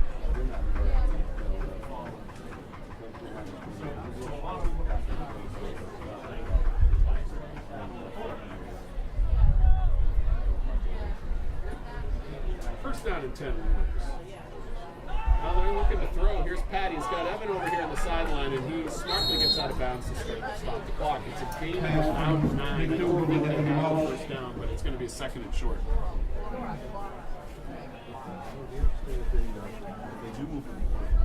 9 yards, 2nd down and 1 for the Warriors. Good point. So 47.7 seconds here. Clock stopped on the out of bounds, and it's 2nd and short. Winnacunnet has the ball at the Portsmouth 44. Pat McDougal is directly under center. Traditional veer look with their split receivers and split backs behind Pat McDougal. 2nd down. Pat drops back. He looks to throw. He's looking now to throw, and he throws an interception. And they've got some room on the sideline, and with 37 seconds left, Portsmouth may have an opportunity to get a 2nd score. That's a bad interception. Pat didn't want to throw the ball over the middle. It'll be first down for the Clippers. Poor decision. Yeah, and this is going to give Portsmouth a little bit of life here. They had a great drive there last time, and now with 37 seconds, they have all their timeouts as well. I don't remember them calling any timeouts here in the first half MH, so they have an opportunity here to put more points on the board, and they are ready to rock. They got 3 receivers far side, 2 receivers near side, 5 receivers in total with an empty backfield for Cody Graham on first down. And Cody looks to throw. He's going to try it on his feet, and that's going to wind up being maybe a slight loss, and they're going to burn a timeout here, I would think. Okay, so 29 seconds left here, and Portsmouth burns one of their 3 timeouts, and they're going to have a 2nd and 10. Yeah, I got to agree with the coaching staff. Kind of a little displeased on that last offensive set. Listen, they took the ball over with less than a minute left in the clock. Take the ball down the field, don't do anything stupid, and we're good at halftime. And that they just kind of forced it. And that's complacency. They can't be complacent in these games. In the competitive games, it's going to come up and it's going to hurt them. Yeah. And honestly, like on that play with Pat coming to the near side over here, I mean, we saw there was a lot of traffic around the sideline. We weren't sure if he was going to throw the ball out of bounds or what have you. We wound up throwing the ball to a position where it could get picked, and it actually turned into a decent return off of the interception to put Portsmouth in a decent field position to at least give it a go here. Obviously, with 2 timeouts and the clock stopping on first down in high school football, we've seen stranger things happen in it. It's not likely they'll score here, but Ball 2nd and 10. And when you got Cody Graham in the back, yeah, and he really he was on the mark his last drive. Like he threw some strikes, and Winnacunnet is on defense here to try to stop that from happening. Cody Graham, they run a little in route, and that's enough for a first down, and they get all the way to the 31-yard line. That was number 17, Oscar Lalee. And the clock's going to stop as they move the chains. 22 seconds left. And they spike the football on first down. So they stop the clock. 2nd and 10 time management. 19.7 seconds left. Again, they've got a couple timeouts. They're certainly so they have they certainly have the entire field open to them to utilize, and they're within striking distance here at 31. So give a lot of credit to this Portsmouth Clipper offensive staff, and also their kids who sometimes you don't look at the scoreboard, you go down there and score. You just have to compete. So Cody Graham here rolls to his right. He's looking, he throws, and that pass is up in the air, tipped twice and complete. Pass intended for number 81 was incomplete.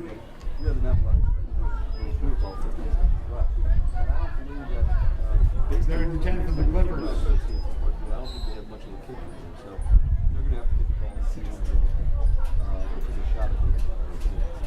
So 3rd down here coming up for Portsmouth. They've got 3 receivers over here on the near side, 2 receivers far side. 3rd and 10. Cody looks, he comes to the line of scrimmage, he rolls back, he throws up a Hail Mary way out of bounds, incomplete. So 4th down with 8 seconds left. Graham was thrown out of bounds. Brings up a 4th and 10 for the Clippers. So with not a lot of time here left, it's hard to expect that they're going to be able to get 10 yards in less than 8 seconds and be able to clock the ball or call timeout. I mean, they do have that option if they're extremely precise, but more than likely, they should probably have 31-yard line. All right, so here's Cody Graham. He drops back. He's looking. He's got pressure, and he's able to get away, and he's able to get it down into the end zone, and it is incomplete. Wow. Pass intended for 81. Hunter Adams was incomplete. It's a great throw, And that is the first half. Ultimately, a tell incomplete. The score is 42-8, and a very entertaining ball game here from Winnacunnet High School. So we will see call after the half. Winnacunnet won the positive point game. They chose to make it the second half. They returned and Yep. No, I agree. And Winnacunnet's going to get the second half kickoff, and we'll be going into the win to start the third quarter. number 7. But certainly we're at a point here in the game where it is 42-8. And, as you said, MH, Winnacunnet here, if they go up over 35, there are different types of rules in HI where they actually start running the clock a little bit. So we'll sort of keep an eye on that. Certainly it moves the game along faster, so it doesn't turn into a 30 blowout. But, last two possessions were Portsmouth's over Winnacunnet for sure, in terms of, the ability to move the football and such. And that being said, we're here to start the second half, and a pretty good run back for Winnacunnet. That was Fuller, who returned the football back to the 48. And once again, Portsmouth attempted an onside kick, and Jordan Fuller returns the ball to the Portsmouth 47-yard line. It'll be 1st and 10 for the Warriors in Portsmouth territory. Yep. I think they've got to grab them and run back just for keeping them, going. Yeah, last two possessions was basically Portsmouth scoring and then forcing a turnover, Winnacunnet's first turnover on interception, and then having a throw in the end zone that almost was complete. So, Winnacunnet's got to come back right out here and get Powers back to was the business, ball and they do carrier. that with Billy Powers on Picks first up down 3 for a yards, gain of 2nd and 4. 7 for the Warriors. Keith, when you're up 42-8 at halftime, but I thought they were a little bit complacent. I thought they made some mistakes. Let's be honest. The only thing you can criticize them for was penalties. And there were a couple stupid penalties, especially foul penalties. Right. We're on ball. Yep. So ball spotted inside of the 45, second down and 6. Pat McDougal under center. This time the give is straight up the middle, and Fuller has a lot of running room. First down. Jordan Fuller Warriors. is the ball carrier, good for a first down for the 32. Warriors. And I think that Winnacunnet can actually go to school a little bit on Portsmouth's offense, because when you go into the playoffs, Steve, 1st and 10 at the 32-yard line. this team's going to be Portsmouth. They've seen them before, so they're going to have to show them something a little bit different. And I like this Portsmouth offense with everything cutting short across the middle, and we've got a quarterback who can throw the ball. Yep. So first down and 10. Again, Winnacunnet deepening into Portsmouth territory on first down.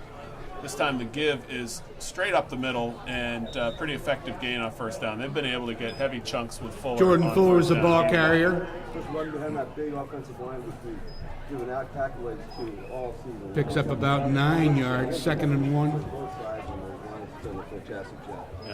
Yep, he sure has. And got a second down and I'll call it 2 yards. Ball's down on almost at the 23 and a half here. And over here on the near side, we have Evan Welsh and 2 backs. And we've got Joe McDougal here on the near side at the tight end spot. Second down. This time they throw to Joe, who's wide open. Touchdown, Warriors. Pass from 23 yards. Patrick Touchdown, McDougal Warriors. to Joe McDougal's good for a Warrior touchdown. But when you have a running game like Winnacunnet does, and you can release that big tight end, and you get a 6'5", into a little field.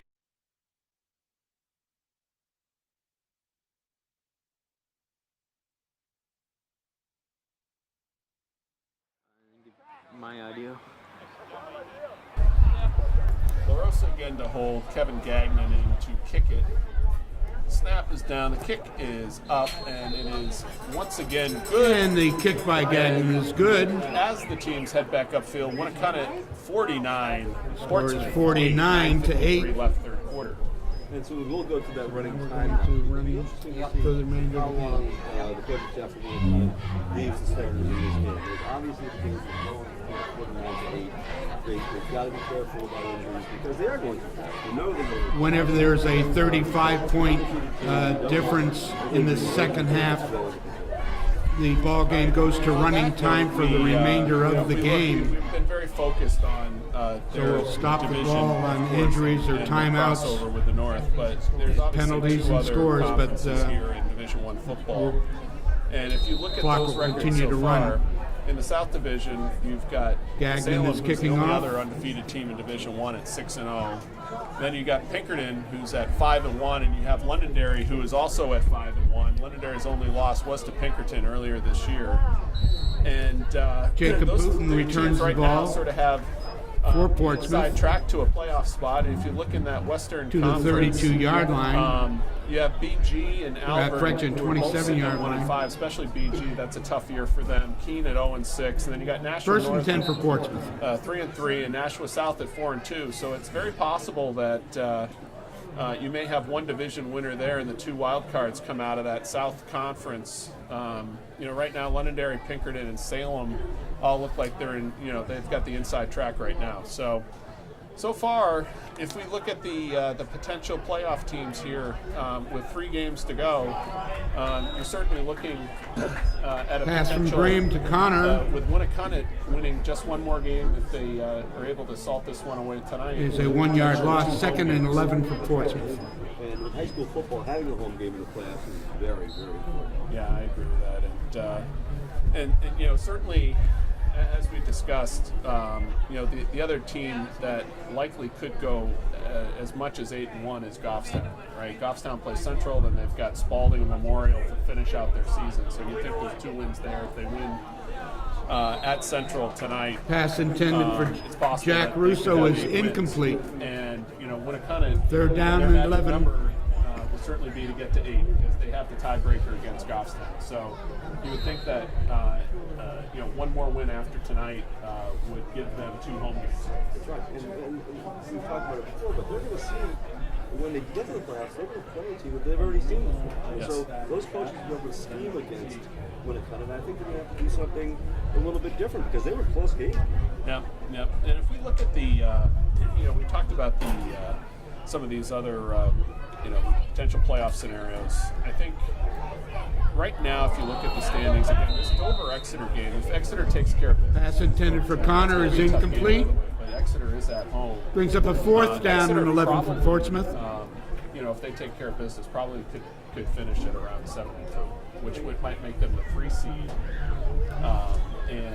So you might wind up. Nolan Pofford will kick a punt for Clippers. A team like Bedford, who we understand that their quarterback's been injured the last couple of games, but that's a very tough out. Or a Central or somebody like that if they're able to sneak into that 4th spot. So we don't know. We have not seen Central. We have to play them on the road next week.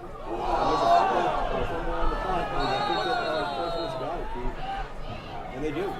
All right, so just like And that, Portsmouth another has turnover. recovered the We punt talked about it a little bit, MH, for in their terms first of, down being able to play sloppy. That's their 2nd turnover here. at their 48-yard line, 1st and 10 for the Clippers. For anybody, especially in high school, to maintain your focus.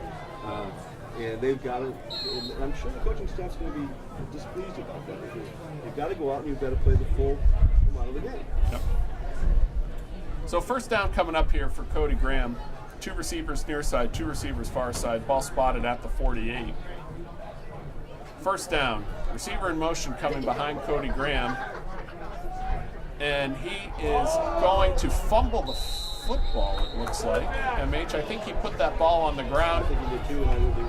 Cody Graham was the ball carrier, fumbles, and is recovered by Cody the tried to make a Warriors. play 1st in and 10 for traffic, and, Winnacunnet. he wound up having the ball knocked out of his hand as he was scrambling to his right. And on successive plays, we had Ball's at successive the turnovers. Portsmouth 46-yard line. 1st and 10. Winnacunnet is going to see a team that they've already played. It's difficult for any team in any league to beat the same team twice, and we know that. And so Winnacunnet's going to have to regain their focus a little bit and start next week. Yeah, that's right. And, right now, 5 minutes, 29 seconds. Time is running, and it is a 1st down and 10 for the Warriors. This time we've got Joe LaRosa at quarterback, so they've started making substitutions. And Ball was parried it's gonna be by good, Ryan for a Kasmarsik game of 1. for a gain of 1 yard. 2nd and 9 for the Warriors. Bring up the 2nd and 9. it's a good opportunity for these kids coming in with the big league to get some varsity experience for next year. Yep, so we've got a whole bunch of new numbers out here, so we'll try to make sure that we get everybody's calling out here. We've got number 85 here as a receiver over here on the near side, and that is Alden Hart, who's here on the near side. Split backs. Looks like Kaz Marsick and somebody, and it looks like Kaz Marsick gets the pitch on second down, and he's got all sorts of running. He's going to waltz into the end zone. Touchdown. Warriors. Ryan 45-yard Kasmarczyk touchdown run. Kasmarczyk with 4:31 tries left. the ball for and another they Warrior reach the touchdown. 50-point mark and have 55 on the board pending the extra point. And they put a Well, no, if it's that, we're going to be close to that this week. And that's thanks to that big offensive line. he's supposed to be in cover 3. He's back. Yeah, and you still see we've got Evan coming in here. Looks like Evan's going to kick. Evan Very Welch will interesting. attempt the extra point. Left-footed Evan Welsh to attempt the extra point. The kick is down. And, it is And also the good. kick is so good. There you go. 56 points on the board for Winnacunnet. And Evan gets Score Winnacunnet an 56, extra Portsmouth point on 8. his final tally for the season. Well, you know, it's interesting. I think he scored a touchdown on an interception. He scored a touchdown receiving, so maybe he just wanted to fill it out with an extra point as well There you go. for the season. And you never know, MH. You get into these situations. They start coming in with, other players in a game. It is good to be able to get other players' experience. You never know, in case of injury or any of these other things, whether people are going to need to perform in the situation. So getting them those opportunities certainly is a good thing. So. And don't forget, this year we've got graduated a lot of seniors, a lot of very talented seniors. So any minutes they can get from these underclassmen is really going to be beneficial for next year. That's right.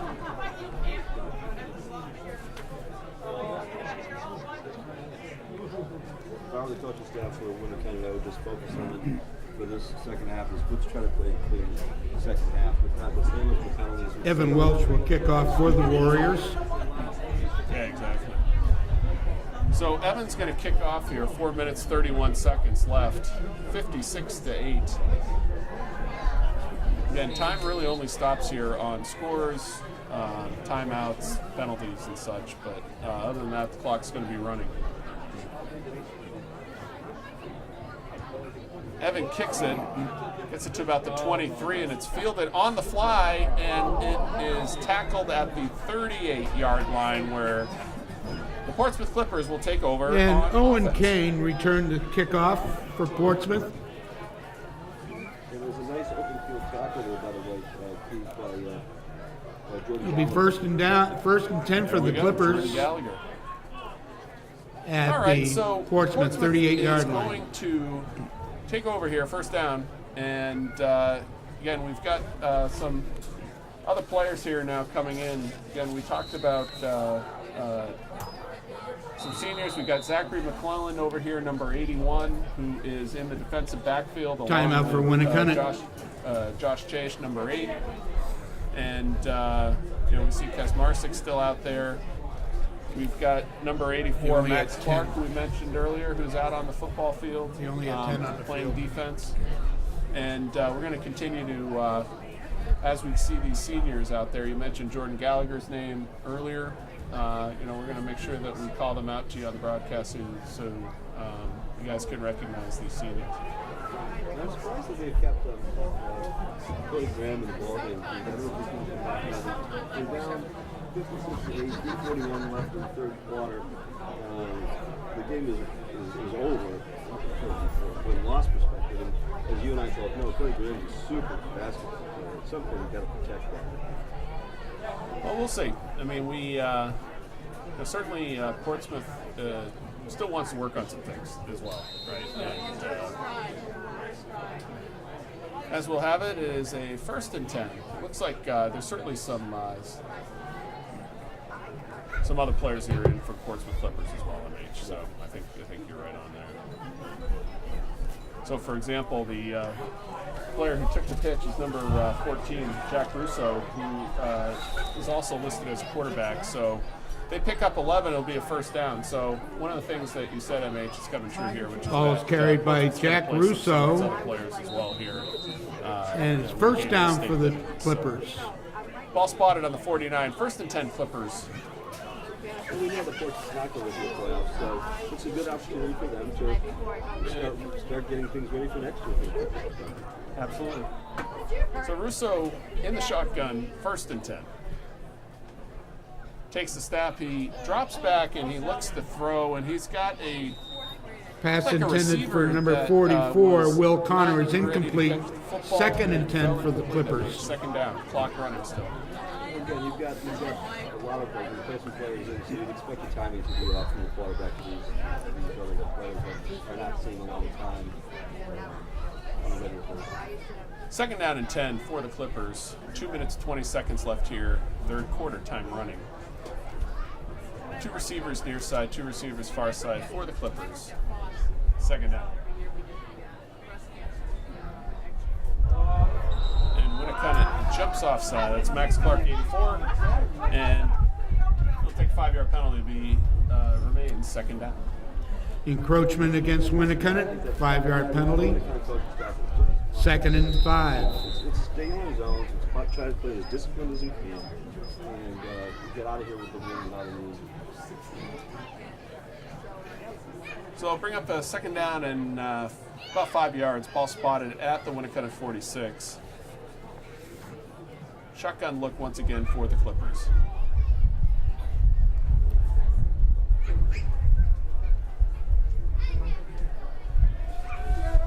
Scrambling to his right, throws down the field, and the pass is incomplete. Jack Russo, incomplete. Pass from Russo to number 81 is incomplete. Hunter Adams. Okay, Third so and 5 for down the coming up Clippers. for Portsmouth. Pass was intended quite for number 81, Hunter Adams is still out there. So third down and 5 coming up for the Clippers. Again, we see different personnel here coming in, but it looks like they're starting receivers for Portsmouth. They're still on the football field. So third down, less than a minute left here, third quarter.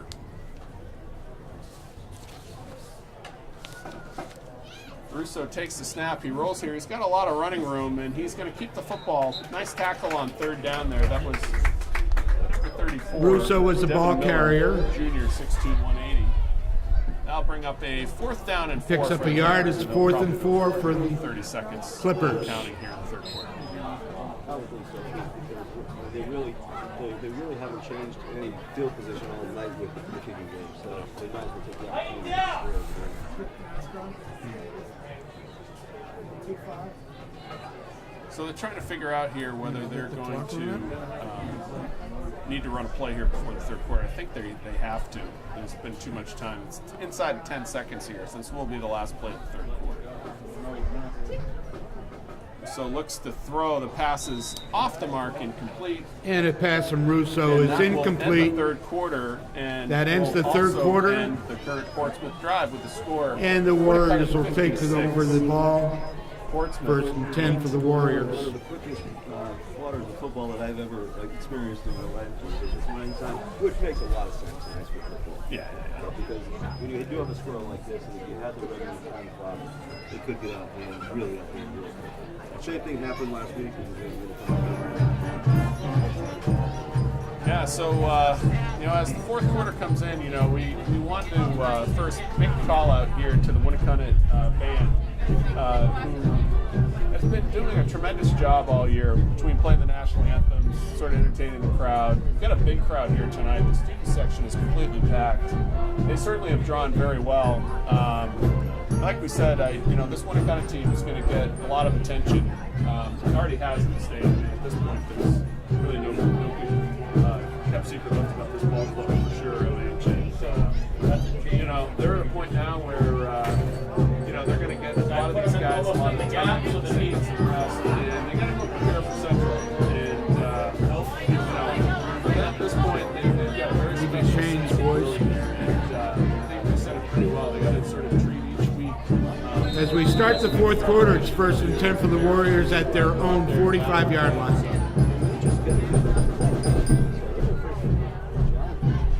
they definitely put up a lot of points. Oh, there's a bad snap, a bad pitch and a fumble, but Evan Welsh, that's number 32.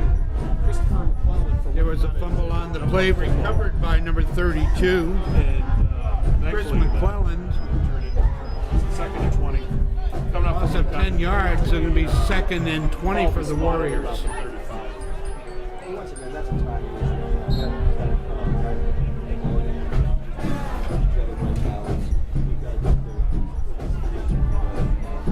So LaRosa again under center here.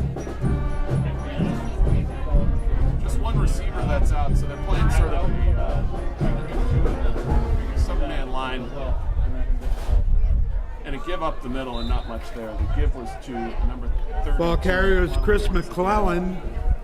5'8", No gain. 3rd and 20 for the Warriors. That is a 3rd down and 20 coming up. And you're going to see a lot of traditional game now in this last play. You've got replacement players in there, and it does take a lot of time off the clock. Yep, and you got the other running back is 27, Richard Camarado, who actually had a couple touchdowns at Memorial last week as well. So these are the players that are currently in the ball game. 3rd and 20, 10 minutes, 26 seconds, time running here. And this time LaRosa with a quick hit, and it's a good gain. It's going to bring up about a 15-yard scamper. It'll bring up a 4th and 5. Again, that was McClellan on the carry. McClellan was the ball carrier, gain of 15 yards, and it's 4th so and 5 here right now, you're for seeing the Warriors. Some of those kids who are obviously, LaRosa, who's a junior, but you've got a lot of sophomore running backs. So if you think about between Fuller and a couple of these other sophomores, it gives you maybe a little bit of a glimpse into the future for the program. Yeah, you're looking at the future of Winnacunnet football. I mean, they won't have kids going back. I mean, they're going to graduate a lot of their talent, but they still have. So it was 4th and 5, and there's a penalty flag thrown by the official. LaRosa kicked it, and he There's a he was flag on the definitely play. running and it's going to be close to a 1st down. Roughing the kicker against Portsmouth. So LaRosa was definitely run into. The referee threw the flag, and we'll see what they mark off here. It's going to decline the penalty. Okay, so it's 1st down. So that was not going to result in a 1st down. And it'll be 4th down. So Clippers are going to take over the ball 1st down, 1st and 10. And Portsmouth will have a chance to take over 1st and 10. 9 minutes, 36 seconds left here. 4th quarter. And again, it's really difficult to criticize the Winnacunnet team. How do you criticize a team that's up 56-8? The only thing that I can criticize is stupid penalties, a couple stupid penalties, and that's just about it. They played very well. Yeah, 2 turnovers. They had the 1 pick at the end of the 1st half, and then they fumbled. But it's a 1st down play, and it's a good run. It's number 14 once again for the Portsmouth Clippers, Jack Russo. Jack Russo was the ball carrier for Portsmouth. Winnacunnet 36, so a big gainer for the Clippers. Gain of about 24 yards. It'll be 1st down for Portsmouth. Yeah. And 8 minutes, 58 seconds, clock running here, 4th quarter. So, as you said, it's Well, it's probably at the 36-yard line of Winnacunnet. Winnacunnet. You're going to see. So, we'll be over in a minute. 1st down and 10 for Portsmouth.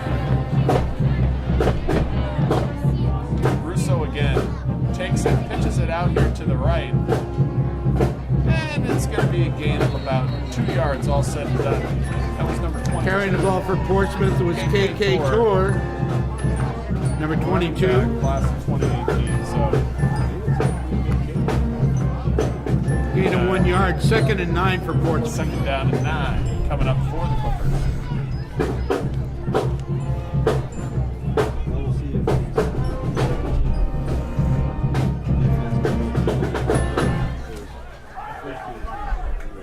So this guy Russo here is playing quarterback for Portsmouth, is a sophomore. So 2nd down and 9 coming up. Russo looks to roll to his left. Good penetration and a great tackle for a loss of about 9. Russo was the ball That carrier. was 84 again, MH. And, Tackled by Max we've been Clark, calling number that 84. That's Max Clark. was just a fantastic good tackle. It sure was. So it's 3rd down and long coming up here for Portsmouth. Ball spotted at the Winnacunnet 43. 3rd down and 17 minutes for left to go here, 4th quarter. Portsmouth.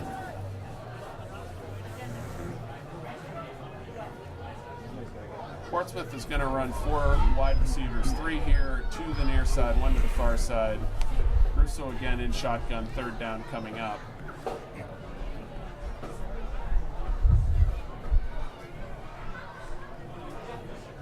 Russo rolls over here to his right. He looks to throw, and it was Pass almost intended for number intercepted. 21. Really telegraphed that pass. Owen and, Kane is incomplete. was, almost picked off by Chris Be 4th McClellan, down for the number 32. Clippers.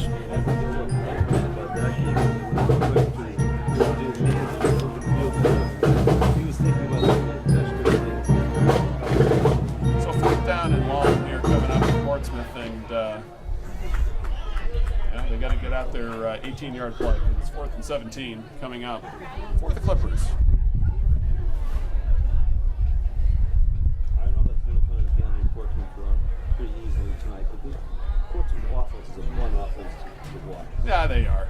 They're a fun offense to watch, and they've had some issues this year with their lines, both offensive and defensive lines, in terms of really being able to hold up without Cody Graham running for his life. So this looks like it's going to be a 1st down. He needed 18 yards, and Russo was able to get 18 yards. It's right at the sticks. Ball is carried by Jack Russo.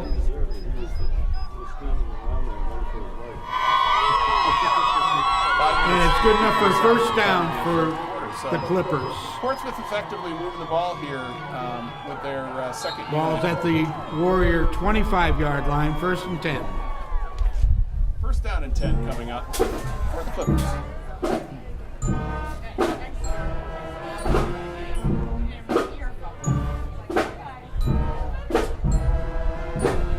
Receiver in motion coming from Portsmouth. He's able to take the handoff and not much there, and there's a penalty flag. There's a flag on the play. We'll see what that penalty is, MH. Owen Kane was the ball carrier. It's hard to say. It was hard to see from here. I wasn't sure. I mean, he led with a helmet. It's a Holding against the Clippers. There was no gain on the play. They've controlled the game from the very, very beginning. They were supposed to come in and handle Portsmouth pretty easily, and they did. And I do think they have a big test next week. Yeah, Central's going to be tough, and again, let's not, Central right now is 5-1, and granted they have to play Goffstown, Winnacunnet, and Bedford, but they played Exeter. I would say that Exeter beat them, but other than that, It'll be 1st and 23 for Portsmouth. They've put up a lot of points as well, so. We'll see what happens this week. I think this week, I think Central playing Goffstown will be sort of a good test to see how that offense does against a very good defense. I think you can probably take a lot away from that game. Trevor Central's Nelson was able the to ball put a couple carrier. Touchdowns up on Goffstown, then look out. That's right. And then Winnacunnet, that defense. Be 2nd and 20 for Portsmouth. Will be tested. Yeah, because we saw, to me, I look at Goffstown and I look at this Winnacunnet team, and they're very similar, right? So both teams generally hold their opponents in single digits. They score about the same amount of points. I mean, they're fundamentally very, very good. They got big lines, right? So it's really good to see them play right before you play that opponent. I'm sure they'd be very interested in that game film. Fumble on the play, and Winnacunnet is able to recover. Covered again by number 20. Pass was complete. Rich. It was a fumble on the play. And 4 minutes and 8 seconds time running. 56 Ball was recovered by number 81. Zach McClellan would be 1st down for the Warriors at their 31-yard line, 1st and 10, 32-yard line.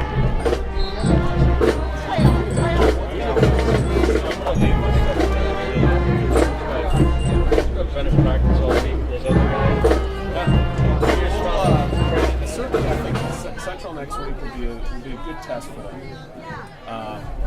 And then they got to finish finish up at Spalding, right? And Spalding's had a tough year, so we'll see. Spalding will either have 0 or 1 wins. Tonight's they play Memorial, and I actually expect probably Spalding to win the game. And, I would like to see them get a W on the board. MH, that would be good for the program. Yep. All right, first down and 10. Joe LaRosa hands off up the middle. Camarado, first down. So just like that, gain of 10, 3 minutes and counting here as we grow close to the... Richard Camarado is the ball carrier. Yeah. First down and 10 for the Warriors. We certainly have one, so if you're watching this game at home, mark your calendars for November 4th at 1 p.m., which is a Saturday afternoon. There will be a game here at Winnacunnet High School, Saturday afternoon, November 4th, 1 p.m. So if you've been watching some of these broadcasts at home and you want to have a chance to come down and watch the team in person, we strongly encourage you to mark your calendars and get down here and be a big, loud home crowd for the Division I NHIAA football playoffs, of which, Winnacunnet has not... Second down and 3 for the Warriors. In several years, right? It's been since that 2012 season, since they won the Division II championship, and they had a good year a couple of years ago at 6-3. They've had some challenging years as well, but this team's for real, and it's going to be an exciting go. So come on down here and make sure that you participate in an entertaining and excellent Winnacunnet High School football program. Yeah, this is a good job, Keith. They've gotten a lot of nice press recently in the newspapers and online, and it showed today. We had a beautiful crowd up here today, a very excited crowd until Winnacunnet just took control. Chris McClellan was the ball carrier. The real deal. Yeah. Gain of 2, third down and 1 for the Warriors. With 1 minute 22 seconds, we want to thank once again Brian and Craig McCain, who've been so diligent in all these broadcasts, putting all these things together. They have to do the setup, the pre-production, and there's a nice run here on first down, all the way down to the 35-yard line. And certainly the amount of time McClellan carries the ball for a first down for the Warriors. Different sports. It's not just football. It's throughout the entire calendar year for Winnacunnet. Ball is located at the Portsmouth 36-yard all of line. their efforts and bring these broadcasts to the community. Again, we've got a dual broadcast here today with Channel 22 in Northampton alongside Channel 22 here in Hampton. So for all of those folks watching in Northampton, we thank you for your support of community television in that town as well. So 30 seconds left here, and Joe LaRosa is going to take a knee. Joe LaRosa takes a knee. So MH, it's our last regular season home game, but certainly we'll catch you here at home. Certainly, And that'll bring an end to this ball game. and Winnacunnet 56, Portsmouth 8. Once again, had a great performance. Thank you all for coming. Have a safe weekend. See you soon. All right, very good. See you in a couple weeks. All right, we'll be here. We're going to bid you all a See good you night again. and farewell. Final score here: Winnacunnet 56, Portsmouth 8. For MH Libby's Keith Whalen signing off. Good night. They're good, man. They're good. These are hard games to call when they're blowouts,